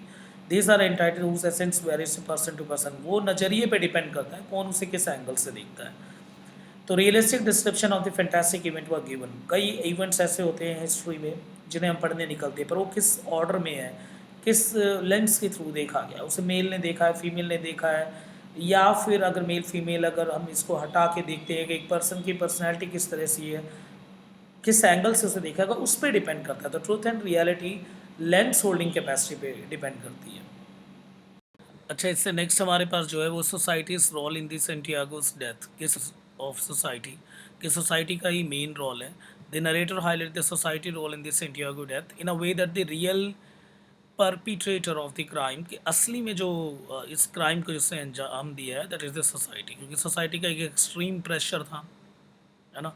वो आपने देखा होगा that is the extreme pressure जिसकी वजह से जो है सेंटियागो नसर को मारना पड़ा, पेब्लो और पेड्रो को, क्योंकि एक तरह से ऑनर है ना, अपनी रिस्पेक्ट और सोसाइटी में एक तरह से अपने उसको बना के रखना, वो वजह। ये तो आपको नॉर्मली पता ही होगा, but this is very simple question. तो एक बहुत ही सिंपल क्वेश्चन, अगर इन केस अगर ये पेपर में आता है तो ये उसी का रोकना है। और जो जो मेन आपको लग रहा है, जो जो बातें याद रखी जा सकती है, आप उसको देखो और बस उसी को लिखना है आपको नॉर्मली। अब यहाँ देखो, आयरनी कैरेक्टराइजेस, इसमें आयरनी दिखा रखी है। आयरनी का मतलब आपको पता होगा व्यंग्य। और जो irony characterises the chronicle of a death foretold, देखो आयरनी कई जगह है इसमें। ऐसा लग रहा है कि हाँ, कहीं ना कहीं व्यंग्य कसा गया है, एक अलग से एक बातें दिखाने की कोशिश की गई है। जैसे this feature is evident from the title, very beginning अगर हम टाइटल को ही देखते हैं, वही एक आयरॉनिकल है, वो खुद में ही एक आयरनी, क्योंकि क्रॉनिकल एक ट्रू रिकॉर्ड ऑफ फैक्ट्स होता है। This is very very important, आपको ध्यान रखना है कि क्रॉनिकल का सिंपल मतलब क्या है, is a true record of facts, ठीक है। तो अलग से ये याद रखो, ट्रू रिकॉर्ड ऑफ फैक्ट्स, क्योंकि कमेंट ऑन द टाइटल भी क्वेश्चन आ सकता है। Arrange in A chronological order, और वो क्रोनोलॉजी में भी होना चाहिए, तो यानी फैक्ट, तो मैं ये लिख सकता हूँ फैक्ट्स और प्लस में क्रोनोलॉजी, दैट इज़ क्रॉनिकल। पर ऐसा यहाँ पे कुछ देखने को नहीं मिलता। But the novel is not a record of the facts but rather a collection of the opinion and the individual perception. ये ओपिनियन और परसेप्शन का गेम है, जिसे हम नरेटिव कहते हैं। और मैंने बोला था ये पॉलीफोनस भी बाई सेंस है, किस तरह से आपस में सबके अपने अपने व्यूज़ है, अपने अपने साउंड है जो कि इंटरमिक्स हो रहे हैं, और नरेटर का साउंड अलग से अटैच हो रहा है। And the remain of the mystery till the end of the detective fiction, detective fiction है, बट हम ये नहीं बोल सकते एक आउटराइट डिटेक्टिव फिक्शन है, कंप्लीट डिटेक्टिव स्टोरी है, ठीक है। तो इस तरह से हम बोल सकते हैं बहुत ही ज़्यादा कॉम्प्लेक्सिटीज़ हैं, बहुत इंटरमिक्स्ड हैं, ठीक है। और कई सारे मीरेड कंसेप्ट निकल के आ रहे हैं, इसीलिए ये जो टाइटल है वो खुद एक आयरनी है। और आयरनी और इस सेंस में भी है कि मतलब Chronicle of a death foretold का मतलब एक क्रोनोलॉजी से होना चाहिए, पर नहीं, ऐसे कोई क्रोनोलॉजी फॉलो नहीं हो रही, जबकि उसको बचाना चाहते थे तो बचा सकते थे अगर ये क्रोनोलॉजी वाइज ऑर्डर फॉलो हो रहा होता, यानी उसको कोई जाके सिंपल बताता कि भाई तेरे मर्डर होने वाला है, तेरे को बच के रहना चाहिए। पर नहीं, दिख रहा है कितना ज़्यादा चीज़ों को घुमाया जा रहा है, कॉम्प्लेक्स किया जा रहा है, ताकि एक तरह से पोस्ट मॉडर्न एसेंस भी इसमें देखने को मिले, और मैजिकल रियलिज्म और मैजिकल रियलिटी का कंसेप्ट भी रखना है। तो कहीं ना कहीं पहले ग्राफ को प्लॉट किया हो गया, फिर ये राइटिंग लिखी गई होगी, क्योंकि आपके प्लॉट जो है वो बहुत ज़्यादा कन्फ्यूज्ड होना चाहिए, बहुत ज़्यादा इंटरमिक्स्ड होना चाहिए, तभी आप एक तरह का मैजिकल रियलिटी और काफका जैसे कंसेप्ट को आप उसमें बिल्ड कर सकते हो। अच्छा, दिस इज़ द कि क्लास का किस तरह का गेम है, ठीक है। एक upper class, middle class, lower class, Santiago Nasar, और वो मिडिल क्लास का था। अपर मिडिल क्लास हम कह सकते हैं बेसिकली। और जैसे हम दिखाया विकैरियो, विकैरियो वो जो लोअर क्लास के थे। उसके बाद ये नॉर्मली है ना जो मैंने आपको बता रखा। और क्लास स्ट्रगल में जब भी बात आती है तो मार्क्सिस्ट कंसेप्ट आता है। अगर मार्क्स के पॉइंट ऑफ व्यू से अगर हम समझें तो प्रोलिटेरिएट का मतलब क्या होता है, विकैरियोस, जो सबसे नीचे वाले होते हैं, दैट इज द प्रोलिटेरिएट, है ना। तो पहले सबसे नीचे क्या है, अगर आपने बाकी मेरी वीडियो देखी होगी तो मैंने बहुत अच्छे से समझा रखा है। देखो, प्रोलिटेरिएट का मतलब क्या हो गया, लोअर क्लास, ठीक है। और इसके बाद क्या होता है, middle class, that middle class is called the bourgeois, इसे बॉर्जुआ बोलते हैं। और अपर क्लास को एलीट क्लास बोलते हैं। इसमें तीनों क्लास दिखाए गए हैं, ठीक है। सबसे अपर क्लास की अगर हम बात करें तो बेयार्डो, बेयार्डो एलीट क्लास का था। मिडिल क्लास की बात करें तो सेंटियागो नसर मिडिल क्लास का था, और प्रोलेटेरिएट में विकैरियोस थे। तो क्लास डिस्टिंक्शन और जो मार्क्सिस्ट कंसेप्ट वो भी देखने को मिलता है कि मिडिल क्लास जो है वो कहीं ना कहीं अपर क्लास और लोअर क्लास, इनके जो गल्फ है, इनके बीच का जो गैप है, उसको आने वाले टाइम पे पूरा करेगी। एलीट और एलीट होते जाते हैं, प्रोलिटेरिएट और गरीब होते जाएंगे, अमीर और अमीर होते जाएंगे, पर आने वाले टाइम पे कुछ प्रोलिटेरिएट जो है वो मिडिल क्लास तक राइज करेंगे, और इस तरह से इनके बीच का जो गल्फ है उसको कम करेंगे, गैप को कम करेंगे। ये सब लिखा हुआ है, ठीक है। ऑन द मार्क्सिस्ट कंसेप्ट इसी को बोलते हैं। पर मार्क्स के कंसेप्ट की जो सोशल आइडियोलॉजी है वो इसमें साफ देखने को मिलती है। तीनों क्लास जो है इसमें वो रखे गए हैं। नेक्स्ट इज अबाउट द को इंसिडेंसेज, इसमें बहुत सारे को इंसिडेंट्स हुए हैं। आप लोग कोई सीन देख लो, और कौन कौन से सीन आपको को इंसिडेंट्स के लगते हैं वो आपको जस्ट करना है। वैसे आने के चांसेस कम है, पर फिर भी अपने इंटरेस्ट के लिए आप कर सकते हो। कि फैटल कोइंसिडेंसेस, पर ये कोइंसिडेंसेस बहुत ज़्यादा घातक थे, यानी मर्डर जैसे सीन को इन्होंने अंजाम दे दिया। तो कोइंसिडेंसेस आप देख सकते हो। The lamentable plight of the women आए तो यहाँ पे हमें फेमिनिस्ट और फीमेल का सब्जुगेशन देखा गया है कि सच में फ़ीमेल को एक लोअर स्ट्रेटा कंसिडर किया गया है, लोअर स्ट्रेटा, और सब्जुगेशन देखा गया है, किस तरह से सप्रेस किया गया है, पेट्रियार्कल सोसाइटी का डोमिनेंस देखा गया है, मेल डोमिनेटेड सोसाइटी दिखाई गई है। तो lamentable plight of the women, women की कंडीशन बहुत ज़्यादा बेकार दिखा रखी है इसमें। जैसे अगर हम देखते हैं तो फ्लॉन्टिंग इस रिचनेस एंड दिस स्प्लेंडर, जो अपर क्लास वाले हैं उनको बहुत ज़्यादा सुपीरियर दिखा रखा है। उसके साथ ही साथ एंजेला को बिना उसके उससे पूछे, चाहे इसको हम इस एंगल से देखें कि रोमन कैथोलिक सिस्टम के अकॉर्डिंग या फिर मेल डोमिनेंस के थ्रू, एंजेला को बिना पूछे ही उसको बेयार्डो को दे दिया गया। वो तो एंड में के बेयार्डो से प्यार हो जाता है, पर फिर भी वुमेन को ऐसे कंसिडर किया जाता है इस नॉवल में। जब आप और डीप में जाओगे तो दिखेगा आपको कि सिर्फ वो हस्बैंड को सर्व करने के लिए बनाई गई हो, and even the children bearing, यही सब रखा गया। The attitude is manifested when the narrator said that Purisima del Carmen devoted herself with such spirit of the sacrifice to the care of her husband. कि Purisima character के बारे में बता रखा है कि वो अपना सब कुछ जो है वो हस्बैंड के नाम करती है। तो ऐसे से कुछ सीन दिखते हैं जहाँ से साफ पता चलता है कि मेल ओरिएंटेशन साइड से लिखी गई है इसको, यानी पूरा पेट्रियार्कल डोमिनेंस दिखाया गया सोसाइटी में, और वुमेन को सिर्फ एज एन ऑब्जेक्टिफिकेशन किया गया, एज एन ऑब्जेक्ट कंसिडर किया है, एन ऑब्जेक्ट फॉर ट्रांजैक्शन। ठीक है। बाकी आप इसमें अब आप देख सकते हो, इसमें so called the dignified women of the village, she is independent and strong. अच्छा, मैरिया सर्वेंते को इसमें एज एन सेक्स वर्कर दिखाया गया है, तो ये भी है। और उसके साथ साथ the concept of the marriage is as just as a matter of the convenience, marriage as an social contract, जो कि रियल डेफिनेशन है, सोशल कॉन्ट्रैक्ट है मैरिज, एक तरह का कॉन्ट्रैक्ट है, वो इसमें साफ देखने को मिलता है। ठीक है। मैरिज का जो real definition of the social contract, ये भी कहीं ना कहीं सोशल कॉन्ट्रैक्ट ही था कि बेयार्डो के साथ उसकी शादी करवा दी गई, और कहीं ना कहीं फॉर द सेटिस्फैक्शन के बेयार्डो जो है वो एलीट क्लास को रिप्रेजेंट करता है, और विकारियो जो है वो लोअर क्लास से हैं। तो हर कोई चाहेगा ही कि भाई अपर क्लास में अपनी बेटी को भेजने के लिए, तो वो जो सोशल डील है, वो जो एक सोशल कॉन्ट्रैक्ट है, और जो कॉन्जुगल मैरिज है, यानी कॉन्जुगल रिलेशन जो एज एन कॉन्ट्रैक्ट फॉर्म में, वो साफ देखने को मिलता है यहाँ पे। तो marriage as an institution, marriage as an contract आप यहाँ पे दिखा सकते हो। यहाँ पे कॉन्ट्रैक्ट करते तो एक तरफ सेंटियागो नसर और दूसरी तरफ बयार्डो सैन रोमान। ठीक है। तो यानी दोनों का एक तरह से कॉन्ट्रास्ट है, और ये सच में एक ब्लैक एंड वाइट वाला कॉन्ट्रास्ट ही है एक तरह का, बिल्कुल स्टार्क कंपैरिजन हम बोल सकते हैं। साफ देखा जा सकता है दोनों अलग अलग कंडीशन में है।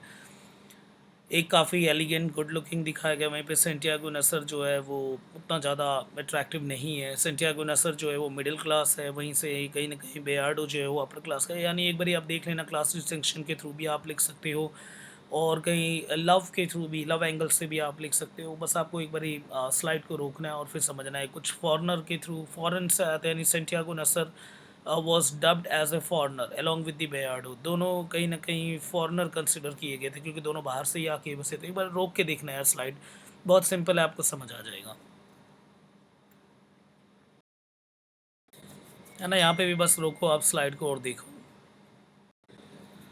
बस आंसर राइटिंग मटेरियल के लिए बस आपको गो थ्रू होना होता है, तो इसीलिए एक बारी बस आप अगर रीड भी कर लोगे ना तो भी बहुत अच्छा आप लिख के आ सकते हो। बाकी हेडिंग पे ज़्यादा ध्यान दो, क्योंकि उसी से कहीं ना कहीं आपके बाकी जो पॉइंट्स है वो कनेक्ट होते हैं, और प्लॉट का जो कन्फिग्रेशन होता है, साथ साथ जो डीप एनालिसिस जिसे हम कहते हैं, वो इसी के थ्रू होता है।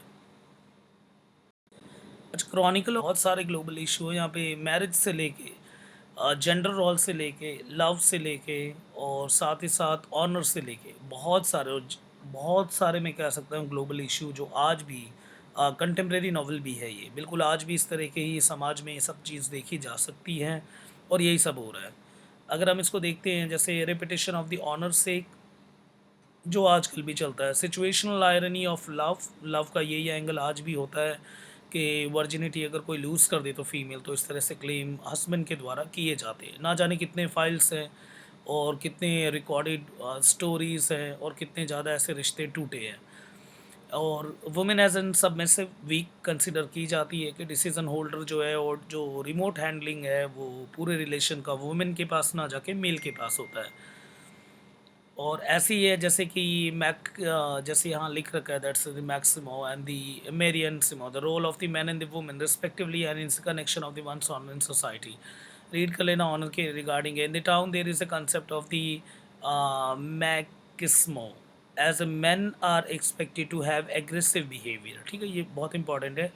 एंड इन ऑनरेबल मैनर कि यानी मैकिस्मो का सिंपल मतलब होता है मैन जो है वो एग्रेसिव बिहेवियर के होते हैं और women are the property of the man, और वुमेन जो है वो मैन की प्रॉपर्टी कंसिडर की जाती है as their purity is found in their virginity, और उनकी प्योरिटी उनकी वर्जिनिटी पे है। And the Marquis is criticizing the double standard of how the men are rewarded in society and seeking the extramarital adventure, यानी mail extra marital adventure वो जो है वो एडवेंचर कर सकते हैं, बट फीमेल अगर वही बात करें तो बहुत बड़ा सवाल उठ जाता है। तो ये ना in the town there is the concept of the machismo, है ना, and marianismo roles of the man and the women respectively, कि मैक्सिमो रोल ऑफ मैन होता है और मेरियनसिमो रोल ऑफ वुमेन होता है। तो ये बहुत इंपॉर्टेंट है, ठीक है, तो यहाँ लगा देते हैं that is very very important. The global issue के रिगार्डिंग आपको ये अच्छे से देखना है और ये स्पेलिंग अच्छे से कर लेना, दैट्स मैकिस्मो, ठीक है, और मैरिनसिमो। द कंसेप्ट ऑफ द मैकिस्मो और जो मैरिनसिमो आप इसको ज़रूर लिख के आना और ये ज़रूर लिख लेना, इससे आपके बहुत अच्छे नंबर आने वाले हैं सच में। तो this slide is very very important. तो वो वाला कंसेप्ट तो जो जो आपको लिख के आना है, चाहे वो किस तरह की सोसाइटी है, किस तरह का इंटरप्रिटेशन है और वर्जिनिटी का क्या रोल है, तो दिस इज़ अगेन इम्पॉर्टेंट। तो फेमिनिस्ट पॉइंट ऑफ व्यू से अगर कुछ आता है या मेल डोमिनेंस से रिगार्डिंग कुछ आता है, जो कि आएगा ही आएगा, ठीक है, बहुत ज़्यादा चांसेस आने के, तो आपको ये स्लाइड्स जो है वो आराम से अच्छे से बैठ के तसल्ली से देखना है। और यहाँ दिमाग को also utilise the situational irony भी दिखा रखा है of the love further the explicate the problem with the inequality of roles between man and the women, वो ये इनइक्वालिटी दिखा रखा है मैन और वुमेन के उसमें। तो जेंडर डिस्पैरिटी का भी कंसेप्ट है जो कि हमने ऑलरेडी डिस्कस कर रखा है। बाकी लाइन्स जो जो हैं अच्छी अच्छी लाइन्स चाहिए तो आप इन सभी लाइन को अच्छे से पढ़ो। तो यहाँ पे बहुत ज़रूर देख लेना, जैसे the concept of the marianismo still अभी भी चल रहा है यहाँ पे, और जेंडर डिस्पैरिटी का कंसेप्ट लाइंस बहुत ज़्यादा अच्छी है यहाँ पे। वर्जिनिटी जैसे क्वेश्चन पे सवाल उठा रखा है कि किस तरह से जो है मेल जो है वुमेन की जो लव है, लव एंगल, उसके साथ साथ उनकी लॉयल्टी को एज एन वर्जिनिटी के थ्रू जो है वो नापते हैं, एम्बेरसमेंट वाला, सोशल ऑनर वाला, ठीक है। तो ये मैं पहले ही बोल रहा हूँ, इस स्लाइड को प्लीज़ ज़रूर अच्छे से देख के जाना, क्योंकि यहाँ बहुत सारे पॉइंट्स मिलने वाले हैं जो कि आपको हर आंसर में, हर आंसर राइटिंग में आपके काम आने वाली ये चीज़ है इस नॉवल के रिगार्डिंग, ठीक है। तो इसीलिए दिस इज़ वेरी इंपॉर्टेंट। इसी तरह से अब जो नेक्स्ट वाला है the function of the news करा गया है इसमें, तो analysis of the function of the imagery in the chronicle of death foretold by मैर्क्वेस।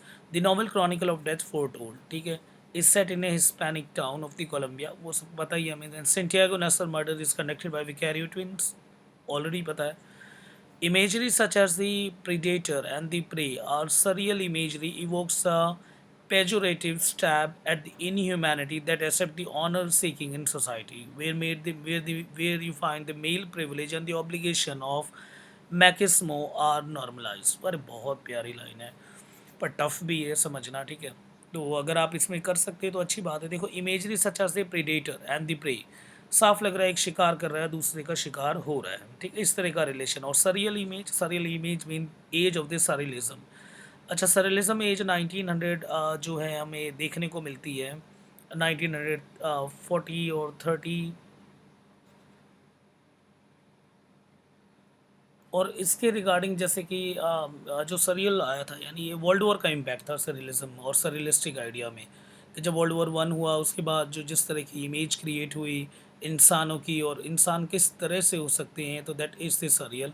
पर इसमें क्या है, सरियल का सिंपल मतलब होता है एक ब्रिज का क्रिएशन है कॉन्शियस और अनकॉन्शियस।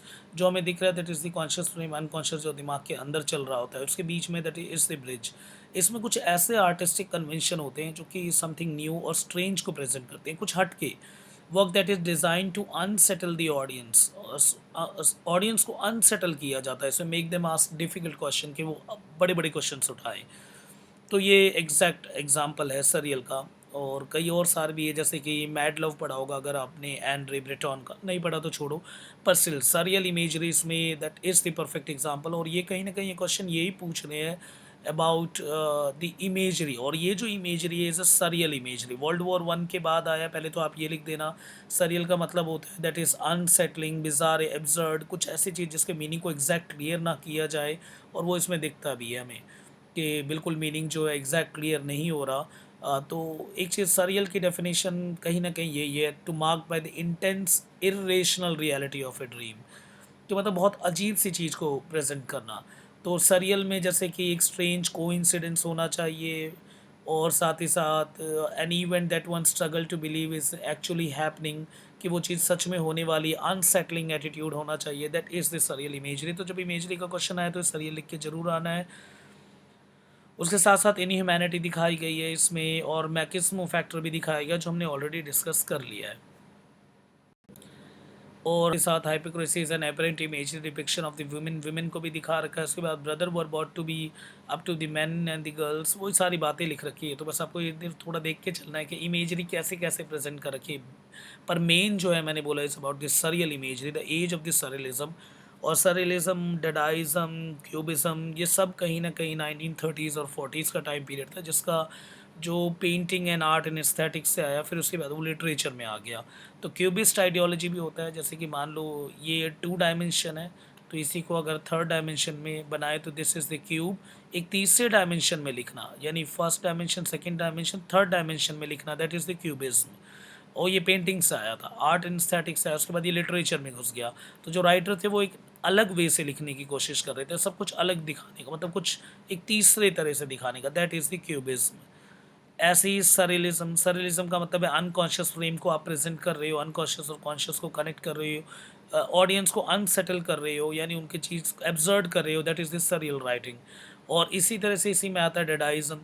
ठीक है, डेडाइज़म भी कहीं ना कहीं यही कंसेप्ट है, जो कि मीनिंग एग्जैक्ट और एप्ट क्लियर ना हो, दैट इज़ द डेडाइस्टिक। तो डेडाइस्टिक, क्यूबिस्ट, सरियल, ये सारा फ्रेम इस राइटिंग में साफ देखने को मिलता है। और इसी तरह की इमेजरी जो है वो कनेक्ट होती है, डेडाइस्टिक इमेजरी कह सकते हो आप, क्यूबिस्ट इमेजरी कह सकते हो आप, सरियल इमेज, सरियलिस्ट इमेजरी आप कह सकते हो। ठीक है, इस तरह की इमेजरी इसमें साफ दिखती है। बाकी ये और एक्सप्लेन कर रखा है इन्होंने, आपको बस रोकना है स्लाइड को और देखना है तो देख लो, नहीं तो उसको आप हटा भी सकते हो। बाकी इसमें देखो लाइन्स और वो देख, वो वैसे भी याद नहीं रहने वाले।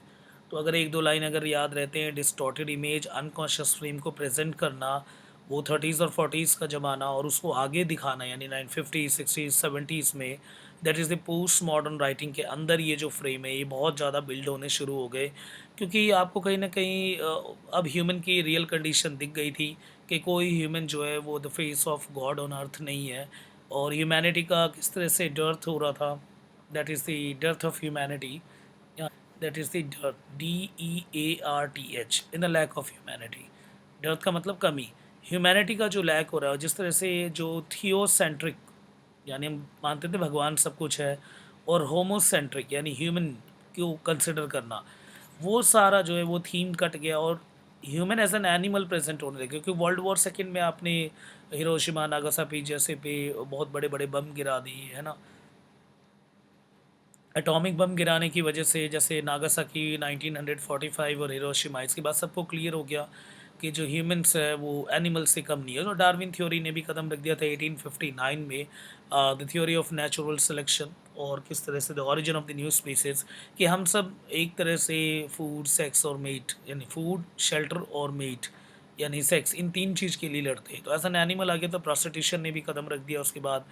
तो वही सब कुछ है, कहीं न कहीं सब कुछ मिक्स होके जो है इस राइटिंग में देखने को मिल रहा है हमें।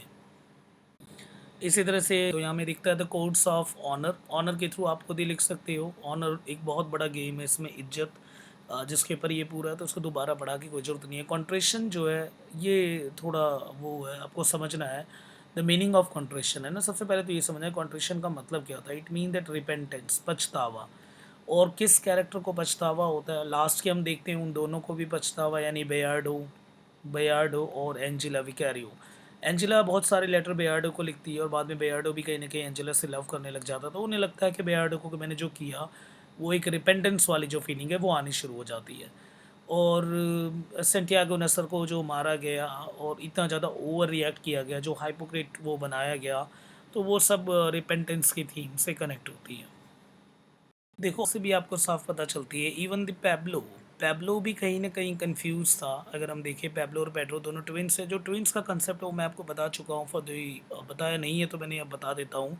It's about the concept of the duality, इसलिए ट्विन बार-बार बोला जा रहा है कि उनके दिमाग में खुद था कि वो मारे या ना मारे। पैब्लो भी कन्फ्यूज़ था, बट पैब्लो को उकसाया गया उसकी वाइफ़ के द्वारा। तो पैब्लो की जो वाइफ़ है, दैट इज़ ए प्रूडेंशिया कोर्ट्स, उसने साफ बोलती है वो, I never would have married him if he hadn't done what a man should do. तो दिस लाइन इज़ इम्पॉर्टेंट, आपको एज़ इट इज़ इसे याद करना है। तो फीमेल ही यहाँ रिस्पॉन्सिबल है। और पैब्लो का जो ड्यूअल कंसेप्ट था कि इसे मारना है नहीं मारना, वो सिंगल हो गया, मतलब कि ठीक है मारना है, और that leads to the killing और that also leads to the murder, जो भी हमें बोलना है यहाँ पे सेम। तो इस वजह से मर्डर हुआ। तो दैट इज़ हाउ, अगर आपको देखना है कि दैट फीमेल इसके पीछे है ऑन बैकग्राउंड, और पैब्लो को उकसाने वाली और सोसाइटल प्रेशर बहुत ज़्यादा है इस तरफ। ठीक है, बाकी यार तो मैंने आपको बता ही दी। बाकी आप रोको और इसकी जो इंपॉर्टेंट लाइन्स हैं उन सबको देखो। यहाँ से आपको पता चल जाएगा, कुछ लाइन्स मिलेंगी, लिखने का ढंग मिल जाएगा। तो बस रोको और देखो। ये वाला भी इम्पोर्टेंट है, the social sexual orientation jobs in the chronicle of death foretold. अच्छा है, काफ़ी अट्रैक्टिव है, और आप इसको आंसर राइटिंग में भी कहीं ऐड कर सकते हो।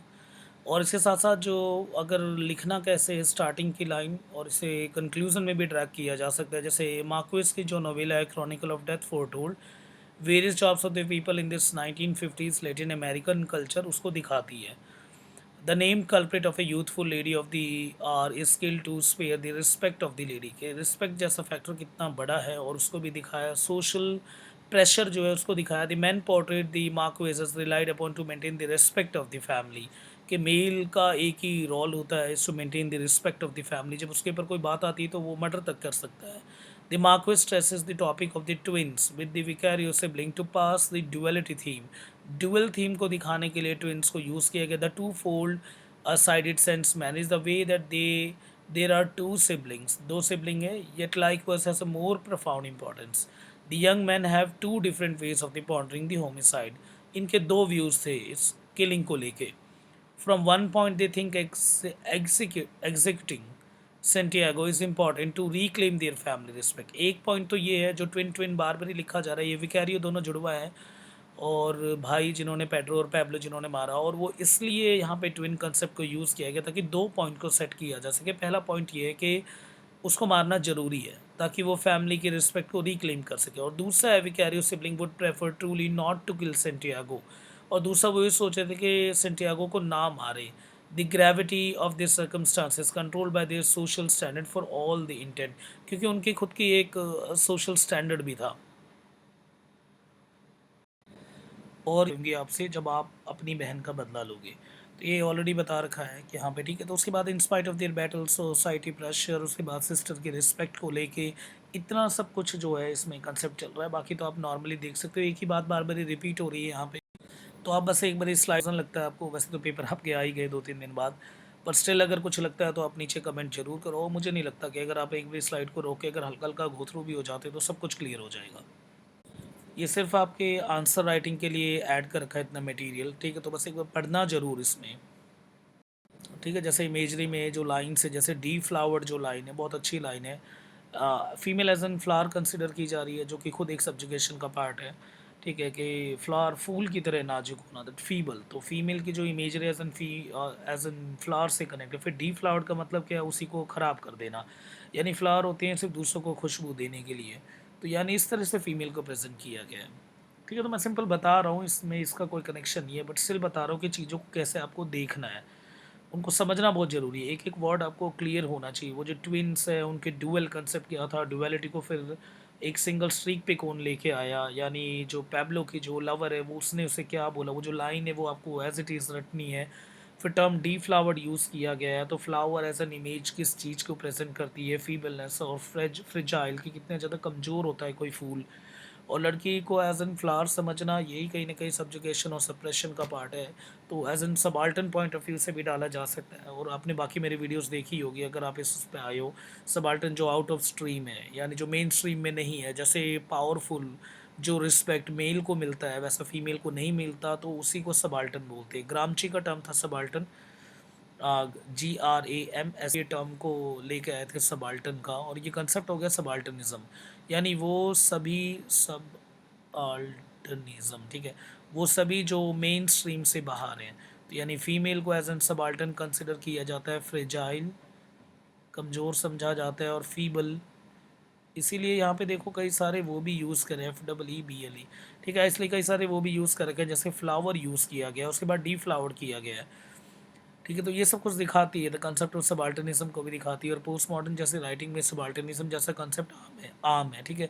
इसके बाद गायत्री चक्रवर्ती स्पीवक ने लिखा है कि कैन सबाल्टन स्पीक, क्या सबाल्टन पे हक है बोलने का, तो वो सारे कंसेप्ट भी इसमें टच होता है।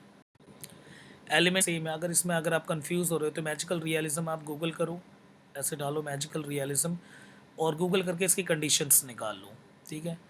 और वो कंडीशन जो जो मैजिकल रियलिज्म की कंडीशन है वो सब इस पे अप्लाई करके देखो, ठीक है। ये आपका वर्क है, बहुत सिंपल है, और ये आ सकता है क्वेश्चन, तो वो सारे कंडीशन इस पे अप्लाई करके देखो। मैंने पहले ही बोला था कि स्टार्टिंग में भी अगर आप देख रहे हो कि मार्क्वेस जो है वो पूरे इंस्पायर थे काफका से, और काफका का मैजिकल रियलिज्म आर पार का था। उनका जो वर्क है मेटामॉर्फोसिस, बहुत ही प्यारा वर्क है।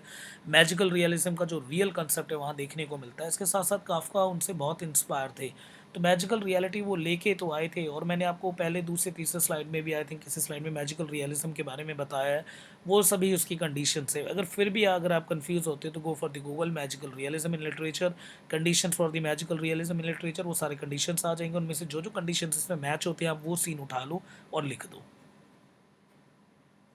ठीक है। तो वैसे ही कर लेना, वैसे ही करना है, बस सीन्स देखने या कहानी अच्छे से पढ़ रखा हो तो वो, बस आप वो सीन अटैच करते जाना मैजिकल रियलिज्म का। सलमान रश्दी का भी बहुत फेमस वर्क है, जैसे कि मिडनाइट चिल्ड्रन, वो भी मैजिकल रियलिज्म के प्रपाउंडर माने जाते हैं, ठीक है। ऐसे ऐसे करके मैजिकल रियलिज्म के ऊपर तैयार कर लेना क्वेश्चन, पहले कह रहा हूँ मैं। अच्छा, रोल ऑफ कर लिया कि कितना ज़्यादा रिजिड और फिक्स होता है रोमन कैथोलिक सिस्टम, वो देखने को मिलता है। और इसी वजह से एंजेला विकैरियो ने अपनी बात रखी नहीं सामने, इतना एक्सट्रीम प्रेशर चर्च वाली साइड से और कैथोलिक सिस्टम के थ्रू और रिलीजन के थ्रू, जिस वजह से ये पूरी कहानी का जो प्लॉट है वहीं से डिज़ाइन होता है। तो वो भी आप यहाँ पे देख सकते हो नॉर्मली। बाकी मटेरियल आपको सब यहाँ मिल जाएंगे, बस देखते जाओ, ठीक है। तो एक रिलीजन, ठीक है, रोमन कैथोलिक सिस्टम के रिगार्डिंग, और रिलीजन के साथ साथ जो मैंने आपको बताया, एक तो फीमेल साइड से क्वेश्चन अच्छे से कर लेना, एक रिलीजन वाली साइड से कर लेना, एक मैजिकल रियलिटी इस वाले को कर लेना, ठीक है। और तो ये बहुत बहुत इंपॉर्टेंट है। बाकी कुछ हट के तो आने वाला नहीं। कमेंट ऑन द टाइटल आ सकता है, तो टाइटल मैंने बताया आपको, क्रॉनिकल का एसेंस आ सकता है, पर वो क्रोनोलॉजी और फैक्ट दोनों कनेक्ट होने चाहिए, वो भी हम कवर कर चुके हैं। इस तरह से ऑलमोस्ट सारे हमने जो है सब कुछ टच कर लिया है, और यहीं पे हमारी ये वीडियो जो है वो ख़त्म होती है। फाइन, बहुत अच्छे अच्छे कमेंट्स आते हैं सभी को, थैंक यू बहुत ज़्यादा दिल से, ठीक है। बहुत प्यारे प्यारे कमेंट्स करते हो आप। इसी तरह से जो भी अगर आपके परसेंटेज और मेरी वीडियो से जो आपको फ़ायदा होता है तो प्लीज़ नीचे कमेंट किया करो, कि वहाँ पे ही वीडियो के नीचे। और कोई भी अगर कन्फ्यूज़न हो तो उसे भी बताओ, और यार प्लीज़ अगर कोई रिक्वेस्ट हो तो उसे 15 से 20 दिन पहले डालो, क्योंकि बहुत सारे ऑलरेडी होते हैं पहले ही रिक्वेस्ट, ठीक है। 15-20 या 1 महीने पहले ही डाल दो कि मुझे ये करवा दो, ठीक है। तो इस तरह से चलो, ताकि मेरे पे भी प्रेशर बिल्ट ना हो, क्योंकि मुझे और भी कुछ करना होता है, और भी क्लासेस लेनी होती है, ठीक है। बाकी अगर आपको कुछ नोट्स वगैरह चाहिए, this is the email ID. Telegram आप फील योर विंग्स को प्लीज़ ज्वाइन करो। फेसबुक आईडी पे भी आप मुझे रिक्वेस्ट भेज सकते हो अगर देखना चाहते हो। देन व्हाट्सएप नंबर मेरा ये, आप यहाँ पे मुझे टेक्स्ट कर सकते हो। पीडीएफ के चार्जेस लगेंगे, क्या करें, करना पड़ता है, ठीक है। और at the end, thank you.